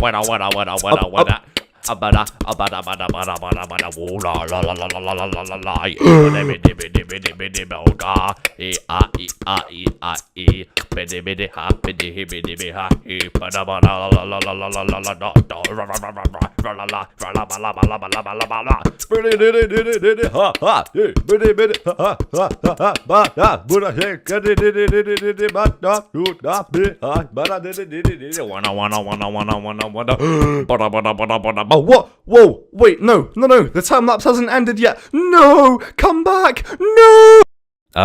Well, that was incredibly odd, but believe it or not, we now have all 5 towers placed in. If we go in third person here and fly a little bit away, you'll see that, look at that. Doesn't this entire build look so much better with these massive pillars? I personally am a huge fan of this addition, but I'm not done yet. You thought a measly 5 towers was all I was gonna do today? Are you kidding me? No, we've got more work to do on this end hub revamp. Revamp? Oh my god, I think it's revamp. Pronunciation lessons with the Smurf. Anyway, yeah, enough rambling on. What I want to do next is actually expand this main platform. If we go into free cam here, as you can see, I've got 4 main pathways. What I really want to do is add 4 more diagonal pathways going from these sections here, just because I think this will look a whole lot more grand and cool. So yeah, without any further ado, let's get back to building. We will need to place pale oak logs, blackstone, warped, end rods and frog lights, and last but not least, the blue stained glass on top. This little section here took like 3 hours to build for some reason. I have no idea why. I think it's because a lot of these warped logs and blue stained glass panes took ages to place in this particular way. But yeah, having these extra 4 pathways all placed in now makes this build a lot more interesting in my opinion. I think I will just keep expanding to this as time goes on, because this end hub might honestly be the build that I'm most proud of in Minecraft. In terms of the next stages, I'm thinking of having a massive ring surrounding the rest of the end portals, and I might even switch out the glass at the bottom of the end to be decorated in the same style. Unfortunately though, those massive projects are things that we'll have to do in another episode, because I think that this is all we're gonna do today. We've made excellent progress here. Next up in today's episode, I want to deal with villagers. The reason for this is because I eventually want a full shulker box of every single maxed enchanted piece of gear. So I'll need 27 netherite swords, 27 netherite hose, 27 netherite chest plates, 27 elytras, etc, etc, etc. The reason for that is because once I have a full shulker of each, if I accidentally break any of my gear, it won't be an issue as I'll have many spares, and I think 27 of each should last us to 10,000 days, which is my long-term goal for this world. And to acquire all of the enchanted books I'll need for that, I'm gonna have to use villagers. As you can see, I already have some next to my iron farm here, but these are all Fletchers, and I've already traded with each of these already, meaning that they're all locked and I can't make them librarians. So because of that, I'm gonna have to get some new villagers. Okay, here we go. With that explained, I'm gonna get a bunch of temporary blocks and create the world's ugliest villager breeder you've ever seen. I don't need anything fancy, all I need is a contained space where all of these guys feel comfortable to have babies with each other. That's the lovely contained space sorted. Next up, I need all of you guys to come in here. Literally. Non-family friendly jokes aside, I guess I'm just gonna take the leap of faith and break all of these workstation blocks. Wait, villagers that I've traded with already still can make new villagers, right? I thought they could, but now I'm second guessing myself. I could Google it, but to be honest, it's probably too late already, as I have just let all of them out. For some reason, they're not coming towards here. Okay, one guy is. Let me put the rest of these blocks away. I didn't think I'd need that much, but I still brought an entire inventory. And let me grab a bunch of string so that I can make a bunch of wool. Then I can grab a bunch of planks and craft a ton of beds. I don't think 13 is going to be enough. Luckily, I have even more wool over here though, and now I can make 14 more. Awesome. Now I can place all of these beds down in our lovely breeder here, just like that. Now I just have to annoyingly get all 20 of these villagers inside the breeder, and last but not least, chuck a bunch of carrots at these guys. And because of all the beds, these guys should start breeding. Hey, let's go. I see the love particles already. I'm only looking for research purposes. Don't worry about me standing in the corner here. Hey, a baby villager, let's go. Welcome to Bedrock Hardcore. His forehead is almost as big as mine in real life. Anyway, yeah, enough shenanigans. I'll see you guys once I have enough baby villagers. I'm not sure how many I'll need. I think roughly I'll need maybe 30 or so for all of the different enchantments. So yeah, I'm just gonna go back and forth, chucking down food, placing more beds, and yeah, hopefully this doesn't take too long. Well, it took absolutely ages,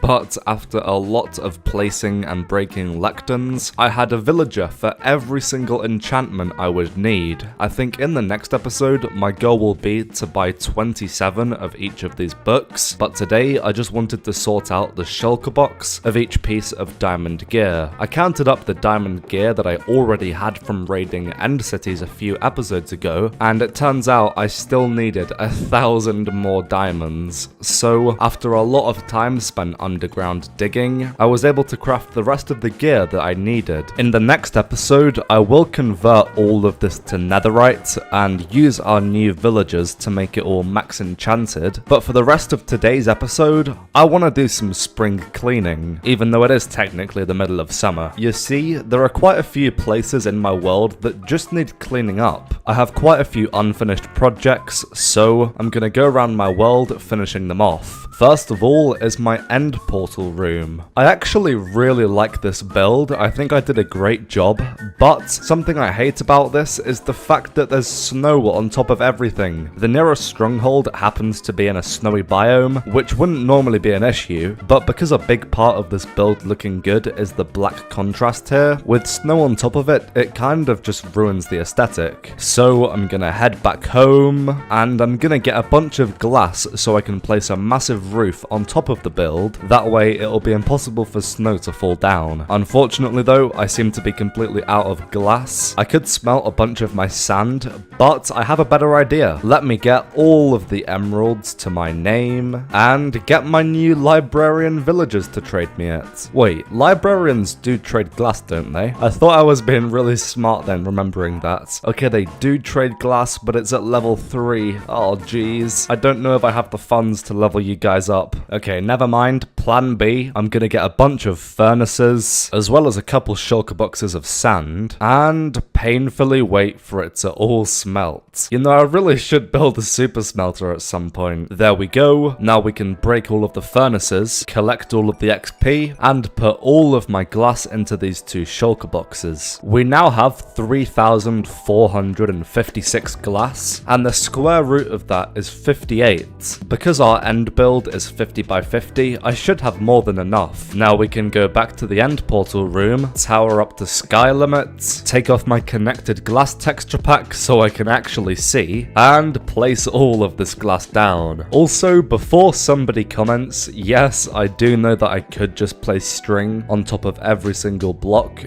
but I just don't want to, and I doubt I have anywhere near enough string for that anyway, so placing glass at world limit seems like a much better option. Currently just making sure I line this up perfectly because, you know, I don't want to waste any glass, as for some reason it is kind of hard to come by, even almost 1400 days into this world. Alright, enough blabbering on. Oh my gosh, you can see through my skin with the glass texture pack? Excuse me? Boys and girls, we've just found an X-ray glitch. Anyway, yeah, I'll see you guys once I've placed all of this glass down. There we go. Looks like I had quite a lot of glass left over, and yeah, hopefully this should sort the snow issue out once and for all. Now let's remove this temporary tower and remove all of this snow. Hopefully this shouldn't regenerate now because of the glass up there, which you can barely even see from here, by the way. I think my texture pack probably helps a bit with that. Unless you're really looking for it, it kind of just blends in with the sky, to be honest. But yeah, hopefully once this snow is gone, this build should look a whole lot better. Yes, it's a yes from me. That looks so much nicer. As you can see, it is currently snowing,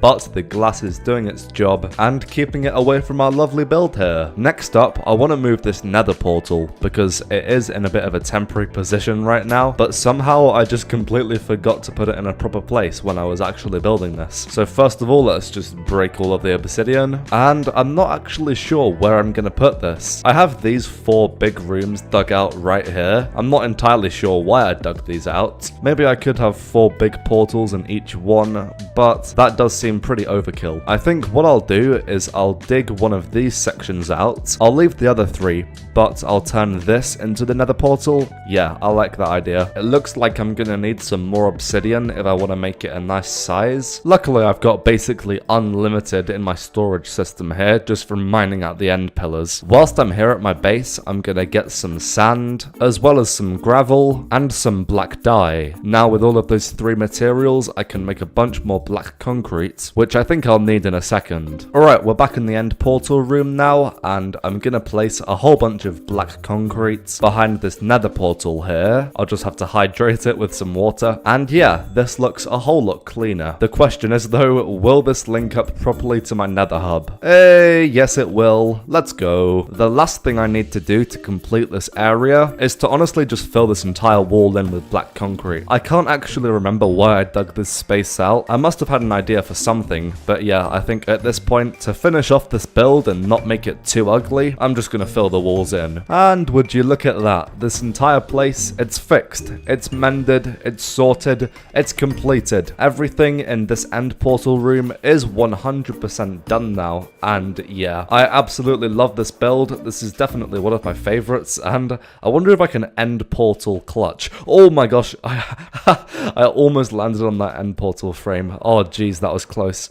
I mean, it would have been fine because I do have a totem, but, you know, still would have been extremely embarrassing. The other thing that I wanted to finish off in this episode is in this nether hub. As you can see, this is the portal that goes to my starter base, but the main nether tunnel doesn't reach, and it needs to reach, otherwise there's literally no point of having a nether hub. So yeah, I've got 9 days left. Hopefully that'll be enough time to fully expand it this way. And for this build, I'll need a few stacks of warped logs. Literally everything else I already had in my storage. Having absolutely tons of materials is probably my favorite thing about the end game of Minecraft. I'd love to get to a point where I literally never have to go material gathering before doing a build. Maybe one day once I have every single farm. Anyway, now it's time to extend this nether tunnel. Hopefully we can finish this before we hit day 1400. There's the calcite. Those are the polished blackstone brick slabs. That was a mouthful. That's the amethyst, the quartz stairs, the warped, and last but not least, the crimson. As you can see, it is currently day 1400, and I've finally finished extending my nether tunnel all the way to spawn. As you can see, I've gone with the very big portal design in the wall here, so fingers crossed this should link up perfectly. Hey, let's go. And as the sun sets on this world, that was 1400 days in Bedrock Hardcore. We achieved so much this episode, so if you enjoyed it, subscribe. And with that said, I'll see you in the next video. In this video, I'm surviving another 100 days leading up to day 1500 in this Bedrock Hardcore world. I build up tons of farms, find the rarest items, and take on the warden for the very first time. Oh my gosh! However, before we do all of that, we need to mine 50,000 endstone blocks in the end dimension here, because we do that at the start of every single episode to ensure that I make good progress on mining this entire thing out. 50,000 endstone blocks is like 30 shulker boxes, so yeah, this is probably going to take a while. That's 10k mined, that's 20k mined, that's 30, 40, and 50,000 mined. Wow, that was actually really long. That literally took 5 hours, but now with all 30 shulker boxes of endstone that I've gathered, I'm gonna bring it all home and place all of it on this massive wall surrounding my base. Currently, this wall is at Y194, now it's at Y199, 207, 210, 220, and with all of the endstone placed in, this wall is now at Y226. I believe height limit is Y320, so I may as well just extend the wall up to there in the coming episodes, and then I'll start decorating this thing properly. With that done, it's time to continue our quest. But Smurf, what quest do you mean? Well, the quest that we started in the last episode, which you totally watched, right? Basically, I'm on a quest to get a full shulker box of every single maxed enchanted piece of gear. In the last episode, I got a villager for every enchant I would need, and I also sorted out a shulker box of every single piece of diamond gear. But I don't want all of this stuff to be diamonds. I of course want it to be netherite, the best type of gear in the game. As you can see in my inventory, this is all the netherite I have to my name right now, which I thought would be a great start, but honestly, it's just a dent in the amount that I need. According to my calculations, it looks like I'm gonna need around about 14 more stacks of ancient debris. So let's head into the nether, go to Y15, and start strip mining. I thought about using beds or TNT, but considering I only need 14 stacks, I feel like using a pickaxe should be fine. Oh, hello, first piece of ancient debris has now been found, only 895 to go. That's the first stack, that's 100, 2 stacks, and that is 3 stacks. This has taken absolutely forever, and we're nowhere near our goal. But we are now on day 1450, so I think this is gonna have to be another project that gets continued over quite a few different episodes. For the rest of these 100 days, I'm gonna have a huge focus on the underground section of the starter base. As you guys know, soon I will begin work on my mega base, but before I allow myself to do that, I'm making sure that I finish absolutely everything in this starter base area. One big part of this starter base is the underground section here. However, as you can see, there is a big empty room here, and also a bunch of ceilings that still need to be decorated. So before day 1500, I want to fill up this entire room with a bunch of mini farms and contraptions that I'll need, as well as finishing off the ceilings, which I'll do first. As you can see in the center section, the ceilings are fully completed, but in all 4 of these corner sections, I've just got dirt on the top. So it's about time we cover that up. For this I'll need quartz, which I can craft into stairs and blocks. Then I'll need some sand, some gravel, some coal for black dye, as well as some cactus for green dye, and some bones for white dye, so that I can craft all of the colored concrete that I need. Now the last thing I need to do before I start building is place all of this concrete powder down, turn it into regular concrete using water, and mine everything back down again. Now it's ceiling time. First of all, I'm gonna grab a whole bunch of temporary blocks, which I'll make a platform out of right under the ceiling. This will make it so much easier to actually build, and even though I have to place this and break it once I'm done, it should save a lot of time overall. There we go, and now we can start. First of all, I'm gonna place all of the black concrete in. This is just gonna come across like this. I'll be linking up all of the pillars together to create a nice grid pattern. There we go, and it's a little bit hard to see because I'm standing on this temporary platform, but doing this has created a bunch of mini squares, and in these sections I'm gonna place a bunch of quartz stairs around the edges. Then I can place the lime concrete in the middle to give some nice color to the build, and in these 2 wide sections here I'll just place some regular quartz blocks. And there we go, look at that. This ceiling looks a whole lot more polished now for sure. Now let's just break this temporary platform. Hey, doesn't that look so much cleaner? Oh my gosh, I should have done this months ago. But yeah, now this room is perfect for a bunch of mini farms. However, before I build those, I need to repeat that ceiling design in all 3 other rooms as well. So I'm gonna put my best foot forward and get to work.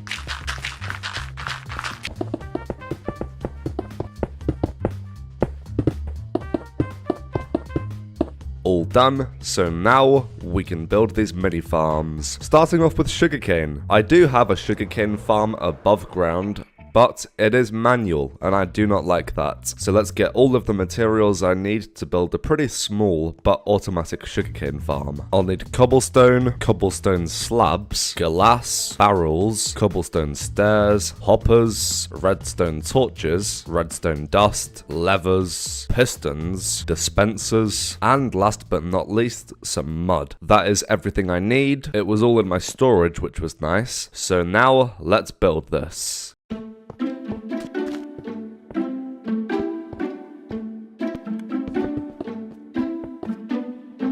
There we go, all done. As you can see, it's extremely simple, but it uses bone meal and yeah, basically automates the entire process for me. So let me grab a whole bunch of bones, as well as all my bone meal and my bone blocks. Now we can craft all of it into bone meal and put it into the farm. Welp, that's the dispenser, the hopper, and the barrel going into the hopper fully filled up. I didn't realize I had this much bone meal.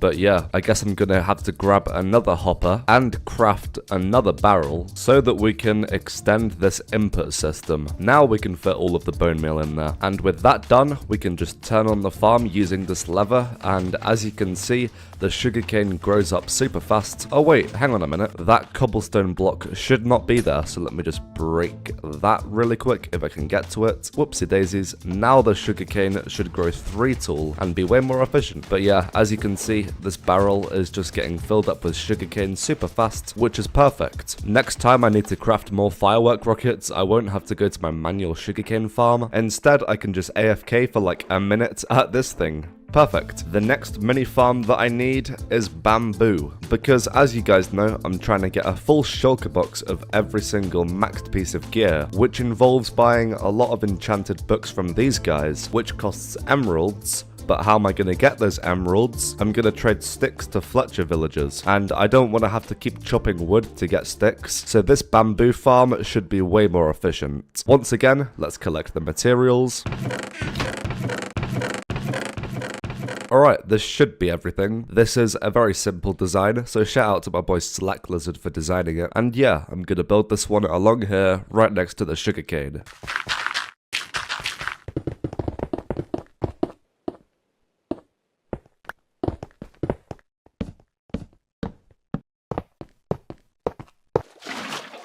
Boom, done. As you can see, once again, very simple, but this one is a bit larger than the sugarcane because it doesn't use bone meal. I figured it didn't need to, as this will literally just be on permanently as I'm at my base, and I also don't need bamboo as much as I need sugarcane. There is one issue with this though, the bamboo does not appear to be growing, and I think I know how to resolve it. Let me grab some torches, and bada bing, bada bong. Yep. There we go. Although I have just realized I forgot one more thing. I was just building the farm by eye because I've built it before in a different survival series, but I completely forgot about one thing, which I obviously couldn't see by eye, and that is going to be to place some redstone dust on these blocks here. And now this thing should work. Once the bamboo grows up, the pistons push it forward, falling into these hoppers into my chest. If it goes too forward past the hoppers, it'll land in this water and then get pushed back. It's pretty simple.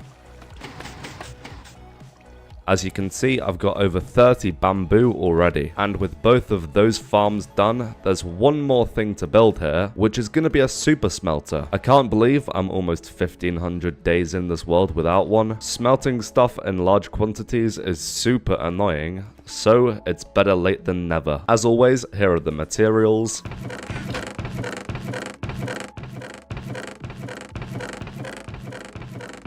And that is everything collected. I'm pleasantly surprised that for literally all the materials for all 3 builds today, I've had everything just in my storage system already. Anyway, yeah, now it's time to build this super smelter, and I think I'm gonna build it here. First of all, I'm gonna place my output chest down with some glass on top, then with blocks on top of that glass, and also a nice big pillar right next to it. Next, I'm gonna place 8 hoppers going into this chest because that's how many furnaces we're gonna have. The furnaces will just be placed right on top of them like that, and I'll also have hoppers running into the back of these as well. And on top, of course, this is for the output, this is for the input, and this is for the fuel. Now I'm gonna build the input system, so let me place some blocks like that. Then I can extend these by 1 and break these temporary blocks. These stone bricks right here will stop the rails and push them back again this way. Then I'll do the same on the other side. Now I'm going to place a powered rail here with rails on top of all of these hoppers. Then a powered rail will go on the last one here as well, and I'll go ahead and do the same thing on this row. Rails can be a little bit finicky sometimes because they start connecting with each other, so this may take a little bit of trial and error to get perfectly right. Okay, there we go. That took forever to fix, but I've now got the rails placed in correctly. Next, I'm going to place a couple of redstone torches there to power the rails. Then I can add an on and off switch for this thing. Now, if I place a hopper with some chests here, this is going to be my fuel inputs. Then last but not least, if I place my minecart chests right here, all of the items will flow along the top and the fuel will flow along these hoppers at the back. Now I can smelt an entire inventory of items just with one click. There we go. So, let's test this out. Let's get a bunch of raw iron and a bunch of fuel. I can put the unsmelted items here and the fuel in here. The lever gets flicked and bam. All of the furnaces should light up. They didn't that time because I had a bunch of rails in the way of the iron actually getting into the furnace. But yeah, this thing is incredibly simple and should save an absolutely metric ton of time in the future. And look at that, all of the smelted iron is filling up. Nice. With that done, I think this entire underground section of my starter base is completed. We have sugarcane farms, bamboo farms, super smelters, a massive main storage system, a cactus farm that goes all the way down to Bedrock, an iron farm, and last but not least, a villager trading hall. In the next episode, I will completely finish my starter base area by completely polishing this above ground section and adding lots of roads and pathways. It's gonna be amazing, but for now, it's time for war. I have never killed a warden in Minecraft, so I think it only seems right to do it in my hardcore world. What could possibly go wrong? First of all, I need to fly to the nearest ancient city. Well, according to Chunk Base, there should be one underneath us right here. I'm not gonna lie, I'm actually really scared of this warden. Like I said, I've absolutely never fought one. In fact, I've barely ever gone into the ancient cities, just because they, you know, really intimidate me. Oh my god. I was starting to get worried because we were really low down, but yes, this is in fact an ancient city. I've got Fulbright on, so it definitely makes this easier. Now we just need to find a warden. Come on, wardeny boy. Oh my god, what on earth? Why have I got blackness? I forgot to mention that I barely understand how these things work. Ancient cities really confuse me. I did bring some wool because I heard that that's useful. I think it like doesn't activate those sensor thingies. Maybe you guys could educate me in the comment section down below. In fact, maybe I do need to activate the sensors if I want a warden to spawn. Yeah, probably. How do I activate it, I wonder? Do I just kind of like make a big noise around it? Or do I step on it? Oh my gosh. I have no idea what I'm doing. I really don't want to lose my 1500 day hardcore world here. Do I need to place some blocks around about the place? I don't know. Wow, look at these candles. I may as well take some of these while I'm here. Oh, blackness again. I'm sure it's nothing to worry about. I heard something then. I don't know if that was a warden though. That is definitely a warden. Oh my gosh. Oh, I see him. Alright, here we go. What could possibly go wrong? I've got my chest plate on. Let's start doing some damage. Oh my gosh. Oh my gosh. No way. No way, no way, no way. Totem has popped. He's running. Oh my god, wait, no. I need more totems. Oh my gosh, this is so scary. I don't know where to go. I have no totem. Okay, let's just try and block myself in. Get my ender chest so I can access my totem box. This is the first totem I've popped in a while. Damn. Okay, let's just get a bunch out. So I have loads in my inventory if I want to quickly reload. Let's turn hitboxes on and let's try and locate this guy. Come on, warden, where did you go? I seem to just have unlimited darkness, which is really not helping at all. Whoa! I just got hit. What? Okay, I see it. Oh my gosh. Oh my god. Let's get more totems in the hotbar. This is so sketchy. Alright, let's try and get some more hits on you. Totems in hand. Oh my god. Jeez, all my totems are going. Yo! What's good? Oh my god. Oh wait, I'm getting quite a lot of damage on him. Oh. Wait, this strategy's actually working. Under the tunnel. Oh my god. Totem popped. Okay, totem restocked. We seem to be making some good progress, to be fair. Okay, I need to be careful here. All my totems are going. GG. That was so insane. I totally popped like 17 totems then, but it's fine. We killed the warden and it didn't even drop anything. Oh my gosh. I got extremely close to losing my 1500 day hardcore world then. Oh geez. I had a full shulker box of totems at the start of this, so I literally lost 12. Damn. Welp, now that we're in this ancient city, I feel like I should go around looting all the chests. I currently don't have any armor trims on my armor, so if I could get the silence armor trim, which is the rarest, is that another warden? I forgot they respawned. Oh, for God's sake. Let me just dig into the wall and I'll try and fly away. But yeah, as I was saying, because this is such a massive place and there's so much loot everywhere, I want to see if I can get a silence armor trim, because then I can duplicate them and put them on all of my gear. I do know that it's super rare, so I've got my fingers crossed. Whoa! 2 notch apples in a chest. Holy monkey, that is absolutely nuts. Woo! Diamonds. That's what we're really here for. What? How do I even react to this? I have no idea. 4 enchanted god apples in a single chest? Are you kidding me? I didn't even know that was possible. Yo, someone watching this, send that to one of those Minecraft Clips channels. I want to get in there. 4 god apples in a single chest is madness. Anyway, yeah, this is like Ancient City number 4, and I still haven't found a silence armor trim. Luckily, I've been able to avoid all danger just by flying away as soon as I loot the chests, but yeah, it's been a good few hours of searching different ancient cities, and still, no silence armor trims. I'm not quitting until I get it. Well, unless I hit day 1500 first. I don't know. Yo! Oh! Oh my god. Oh. I'm in shock right now.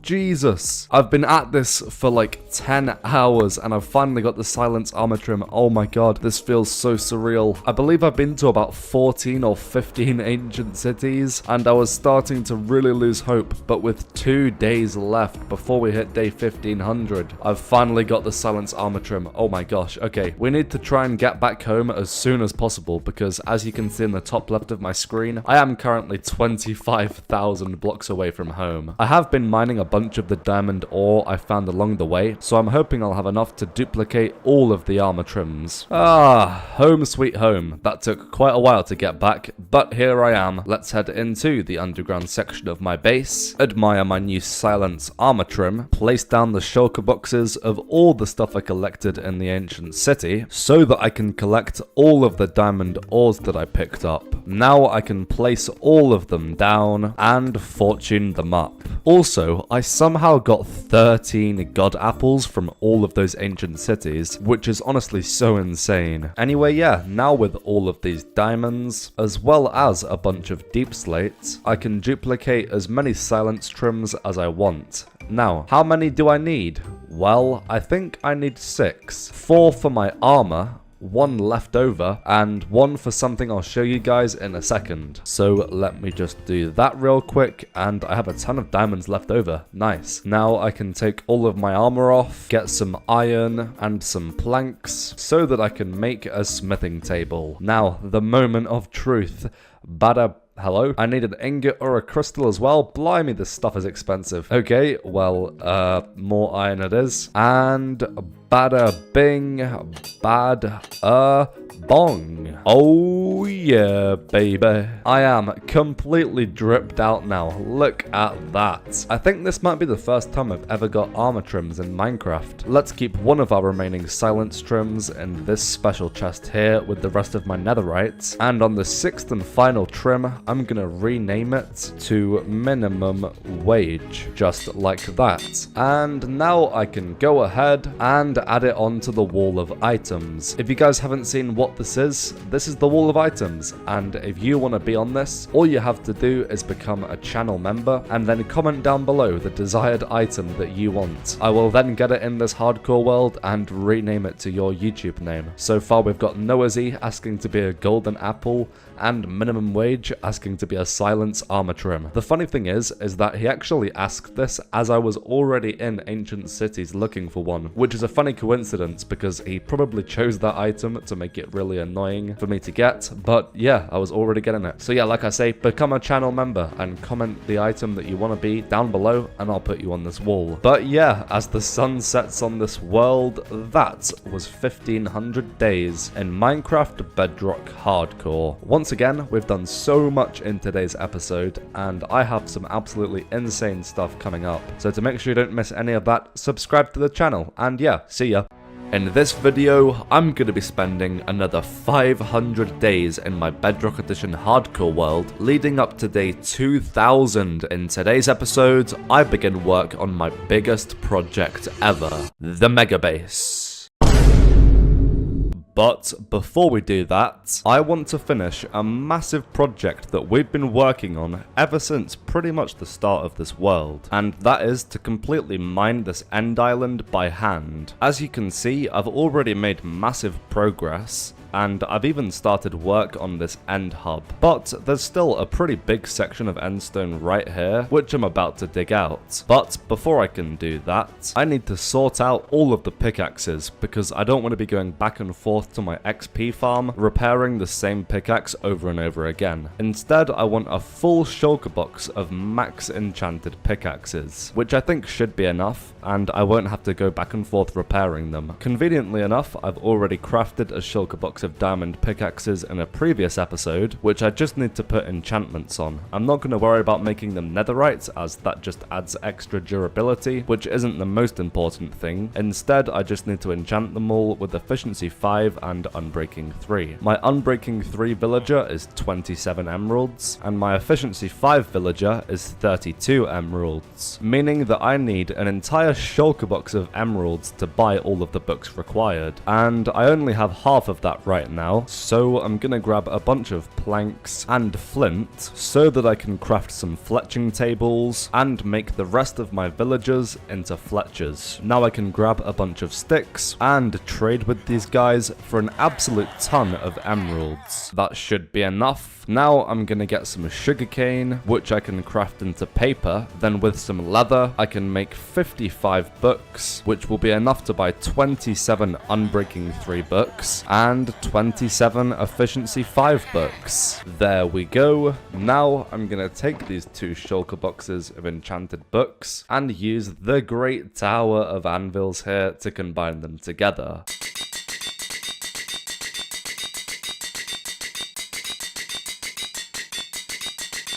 There we go. Now I'm gonna get my shulker box of diamond picks and combine them with these updated enchanted books.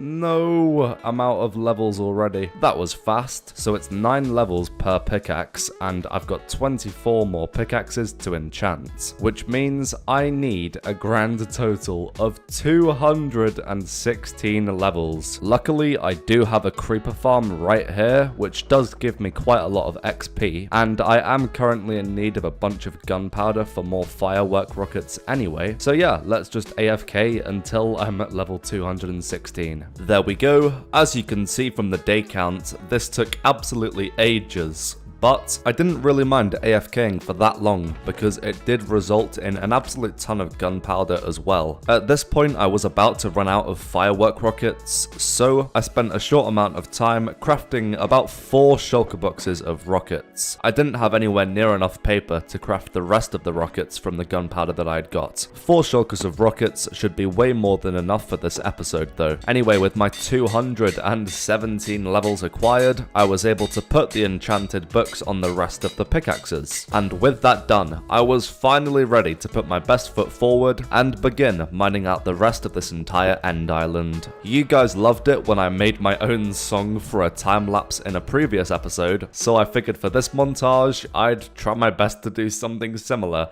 Oh gosh.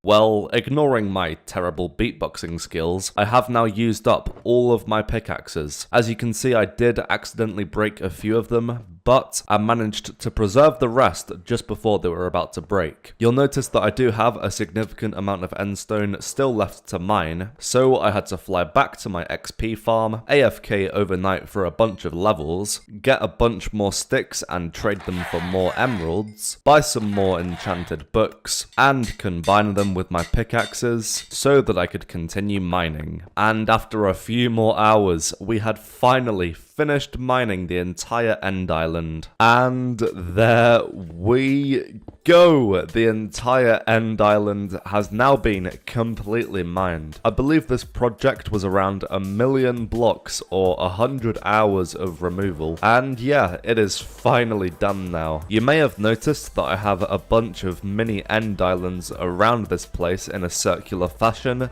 and the reason for that is because when I go through the end portal and back through, even if I mine these out, they'll just respawn, which is honestly really strange. As far as I know, there isn't really anything I can do to remove these, so instead I'm gonna quickly head back home, grab some sand, some gravel, and some black dye. Now I can craft all of this together to make some black concrete powder. Now I'm gonna place all of this concrete powder down, hydrate it to turn it into regular concrete, and mine it all back up again. And now my plan is going to be to place black concrete around all of these little islands here. I'm hoping that this will make them barely noticeable, but you know, I guess we'll see. Hey, would you look at that? I mean, it kind of worked. If you're not looking too closely, it seems like those islands are just completely gone. Obviously, if you come up super close, they're a lot more clear, but I feel like if you're looking into the distance, just flying over the top, it's kind of hard to notice, and it's definitely better than those massive, ugly yellow islands. So, I'm so happy to say this, on day 1763, this end island removal project is finally completely finished. Also, I have no idea why my skin has just completely changed and my name is now Player. Very, very odd. But yeah, I'm now going to go to the outer end islands and start bullying a bunch of shulkers in the end cities. I think I'll let Future Smurf explain why I'm doing this. Okay, so the reason that I'm doing this is because I'm about to start a very big project. This project is going to be the biggest build I've ever done, not only in this world, but just in Minecraft ever, generally. And this build is my mega base project. I've spent months designing this mega base in a creative world, and I don't expect to finish this project for probably over a year at least. But what I do know is that I'm gonna need a lot of materials. I love using shulker boxes to store large sums of items. However, I have just run out, as I did collect all of that endstone I mined in shulker boxes. So I decided to dedicate a few hours just killing shulker boxes in the end. I prefer doing this instead of running an AFK shulker farm because you get a bunch of loot from these end cities as a nice bonus. Okay, 9 stacks of shulker shells should be way more than enough. I've been out here raiding end cities for ages. As you can see, we are 44,000 blocks away. This is gonna take a while to get back home. Wait, never mind. I somehow completely forgot how the end dimension works. There's loads of these end gateways, even all the way out here, that we can just teleport through to get back to our lovely end hub here at spawn. Ah, look at that without all of the endstone there. Doesn't it look so much more clean? Anyway, yeah, now we can head back home and start collecting materials for phase 1 of this massive mega base project. As I said in the intro, we're just making a start on this mega base in today's episode. I had the entire thing designed in a creative world, and yeah, this is gonna be by far my biggest project ever, and my goal is to complete it before day 10,000. Anyway, for phase 1, I only need 4 materials. I'm gonna go from the material that we're gonna need the most of all the way to the material that we're gonna need the least of. So, starting off with grey concrete, which I need 29,000 of. For that, I'll need 15,000 sand, and I don't have all of that right now, but it shouldn't take too long to mine the remaining 10,000 I need, as there is a pretty big patch of desert within my wall here of the starter base that eventually will be needed to flatten down anyway, so I'm just gonna mine this. Next, Next, I need 15,000 gravel. Luckily, I have almost all of it in my storage already. I just need one more shulker or so, which I'll collect from the bottom of the ocean here. I also need a shulker box of bone meal, which is in my sugarcane farm here, that I built in the last episode, and I need to turn all of this bone meal into white dye. There we go. I also need a shulker box of coal, which I can then turn into black dye. I'm able to do this because of a behavior pack that I downloaded from Bedrock tweaks, and now I can combine both of these dyes together to create 2 shulker boxes of grey dye. And now with my 15,000 sand, my 15,000 gravel, and my 2,000 grey dye, I can craft the 30,000 pieces of grey concrete powder I need. Just like that. Now, the last thing I need to do before this item is fully checked off of the list is place all of this concrete powder down in one massive tower like that, hydrate it all with water so it turns into regular concrete. Also, the view of my starter base is pretty cool from up here, and now I can mine all of this concrete back up again. By the way, if you're wondering why I did this, it's because building with the powder isn't really something I can do here because this concrete is going to go like mid-air with no blocks underneath. So unfortunately, this is a necessary step of the process. I wonder if there's some sort of concrete converter machine that I could build in future. I'll definitely look into it. And just like that, I now have the first item fully ticked off of the list. That is 30,000 pieces of regular grey concrete. The next item is 12 shulker boxes of grey stained glass. So first of all, let me mine 12 shulker boxes of sand, smelt it all into glass. Now all I have to do is get some white and black dye so I can make some grey dye. Then with that I can combine it with my glass to make the 12 shulkers of grey stained glass that I need. And there we go, that is item number 2 ticked off of the list. We're making good progress here. Item number 3 is 10 shulker boxes of quartz. This is most likely going to take a ridiculous amount of time. Oh my gosh. That's 1 shulker, 2 shulker boxes, 3 shulkers, 4, 5, 6, 7, 8, 9, and that is 10 shulker boxes. Oh my gosh. This took an absolutely ridiculous amount of time to collect. But item number 3, I think, is now ticked off of the list. We've just got one more type of item to collect before we can start building. So let's fly all the way back home. Here we are back in my lovely sweet home here after a long journey of literally being in hell. And yeah, we're ready to tick off the last item we need before we start building. This item is 8 shulker boxes of colored concrete powder. For this, I'm gonna need 4 shulkers of sand, which I can just mine from inside my starter base perimeter here. I also need 4 shulker boxes of gravel. Okay, mining gravel from the bottom of the ocean was not a good idea. This honestly gets so annoying because obviously you run out of water breathing, but also the items just float up to the top and everything is so inconvenient. So I've used the website known as Chunkbase to find the nearest above ground gravel biome, because those are things, if you didn't know. I personally always forget, but yeah, there's like gravelly mountain biomes. They're pretty rare, but according to Chunkbase, there's one around about 1 or 2,000 blocks away, which isn't too far within Elytra. Okay, well this isn't giant, but I think it should be fine for what I need. I only need a few shulker boxes of gravel after all, but yeah, this is so much easier and so much more convenient. Looks like there's a bigger section over there, but it's nowhere near as flat. So I think I'll just take down this little hill one layer at a time. Okay, and now all I need is 7 stacks of 4 different types of dye. Starting off with lime, and luckily enough, I actually had exactly 7 stacks of lime dye left over from decorating my underground starter base here, so the first color is ticked off of the list. Next up is purple. First of all, I need 7 stacks of red dye, which I can craft from poppies, just like that. Then I need to combine that with 7 stacks of blue dye. I believe I did have some blue dye at some point, but I'm not gonna go looking through my chest monster to find it. Instead, I'll just grab a bunch of lapis and craft some new blue dye. And now I can make all the purple dye I need. Oh, Okay, so if you have a stack of blue dye and a stack of red dye, it actually makes 2 stacks of purple dye, not 1 stack. So mixing colors is technically twice as cheap.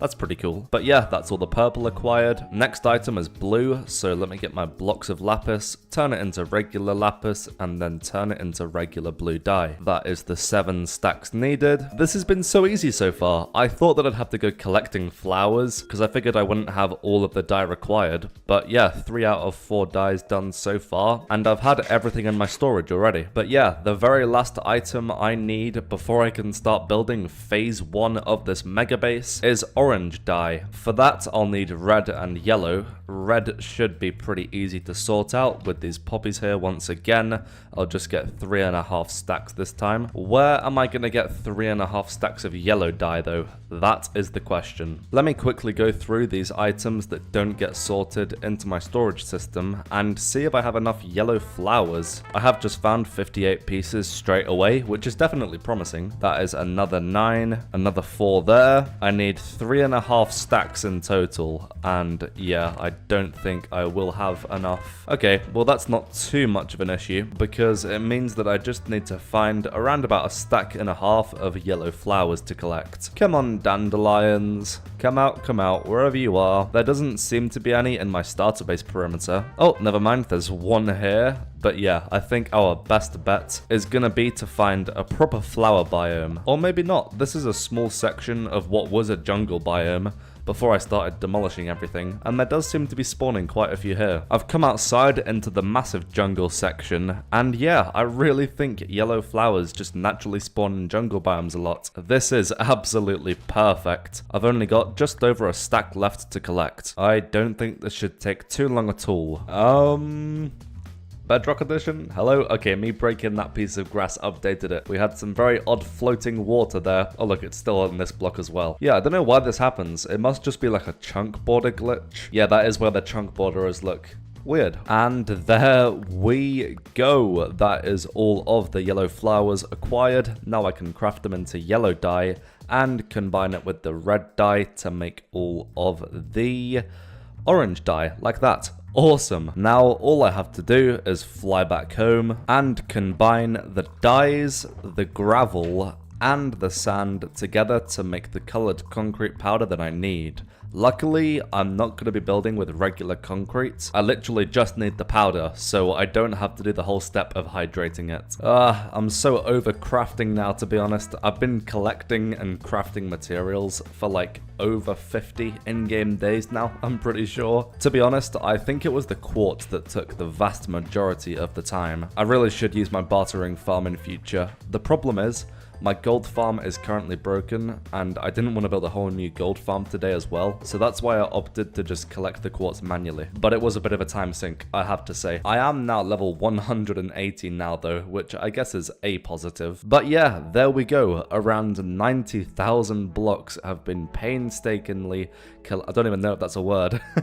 But yeah, they've been collected and crafted, which means it is finally time to build phase 1 of my mega base. Okay, step number 1 is to get my grey concrete and come to these specific coordinates right here. Then I'm going to extend this block by 9 blocks in each direction, just like this. And by the way, the reason that this has to be in this specific coordinate is because my mega base is going to be centered around Y00, just because I think that would be really cool. But yeah, here we have an 18 long block line of grey concrete. Basically, I'm going to staircase this up 1 layer at a time like this, all the way to Y169. It just happened to be that number for some reason. So yeah, I'll see you once I've done that. Next up, I'm going to place grey stained glass on top of all of those blocks. Now I'm going to get my quartz blocks and I'm going to make a whole bunch of hexagon shapes. Hexagons are going to be the theme of this entire mega base, so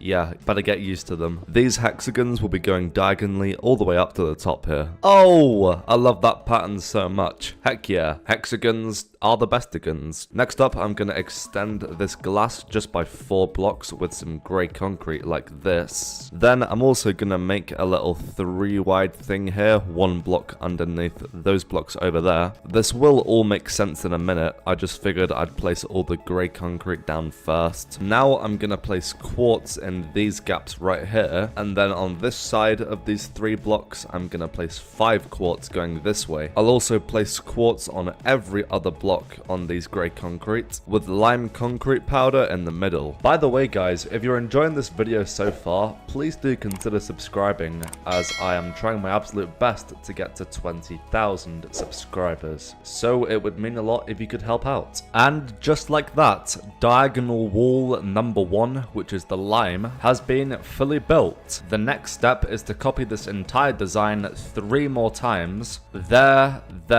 and there, so that it's all centered around the same spot. There's the blue wall, that's the purple tower, and that is the 4th and final wall fully built. This is the orange one. As you can see, this mega base starts extremely close to my starter base, but that's completely intentional, don't worry, it's all part of the plan. This is my little platform at the center of this soon-to-be mega base. This is where I've been keeping all of my materials, and from here you can see all 4 towers. That's the green one, that is the orange one, that's the purple one, and that is the blue one. These towers are only meant to be visible from the outside. Eventually I won't be able to see this side of these towers. Now all I have to do to finish phase 1 of this mega base, which is these 4 main towers, is to extend this entire design that way by 114 blocks. There's all the grey concrete placed in. I'm having to really crank up my render distance to show everything here. There's the grey stained glass, there's all the quartz, and last but not least, that is all of the coloured concrete powder.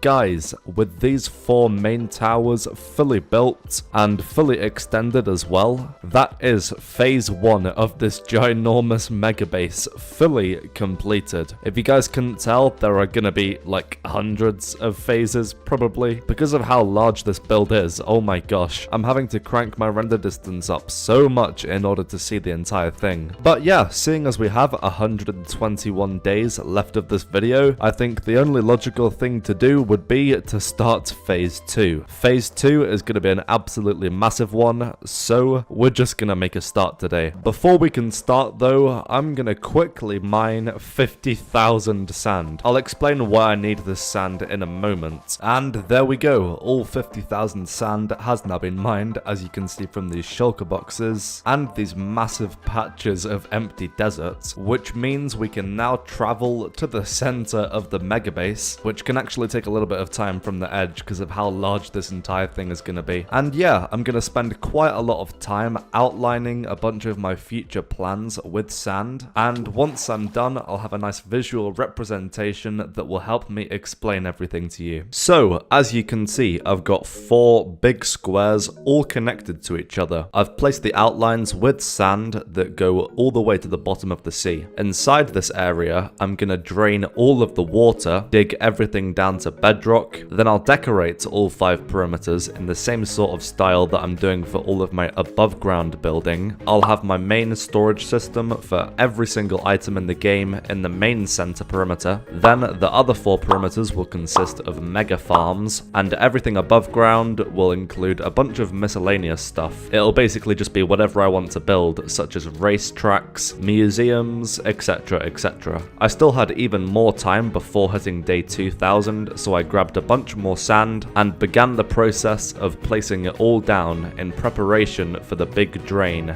And as you can see, it is now day 2000 and I've just finished placing all of the sand that I'll need to begin draining everything. However, that will have to be a project for the next episode because we have now run out of time, but we've made so much progress today, it's actually kind of ridiculous. I hope you guys are looking forward to the future of this mega base and this series, because I know that I definitely am. Anyway, yeah, with all of that said, thank you so much for watching this episode. Subscribe for more, and I'll see you next time.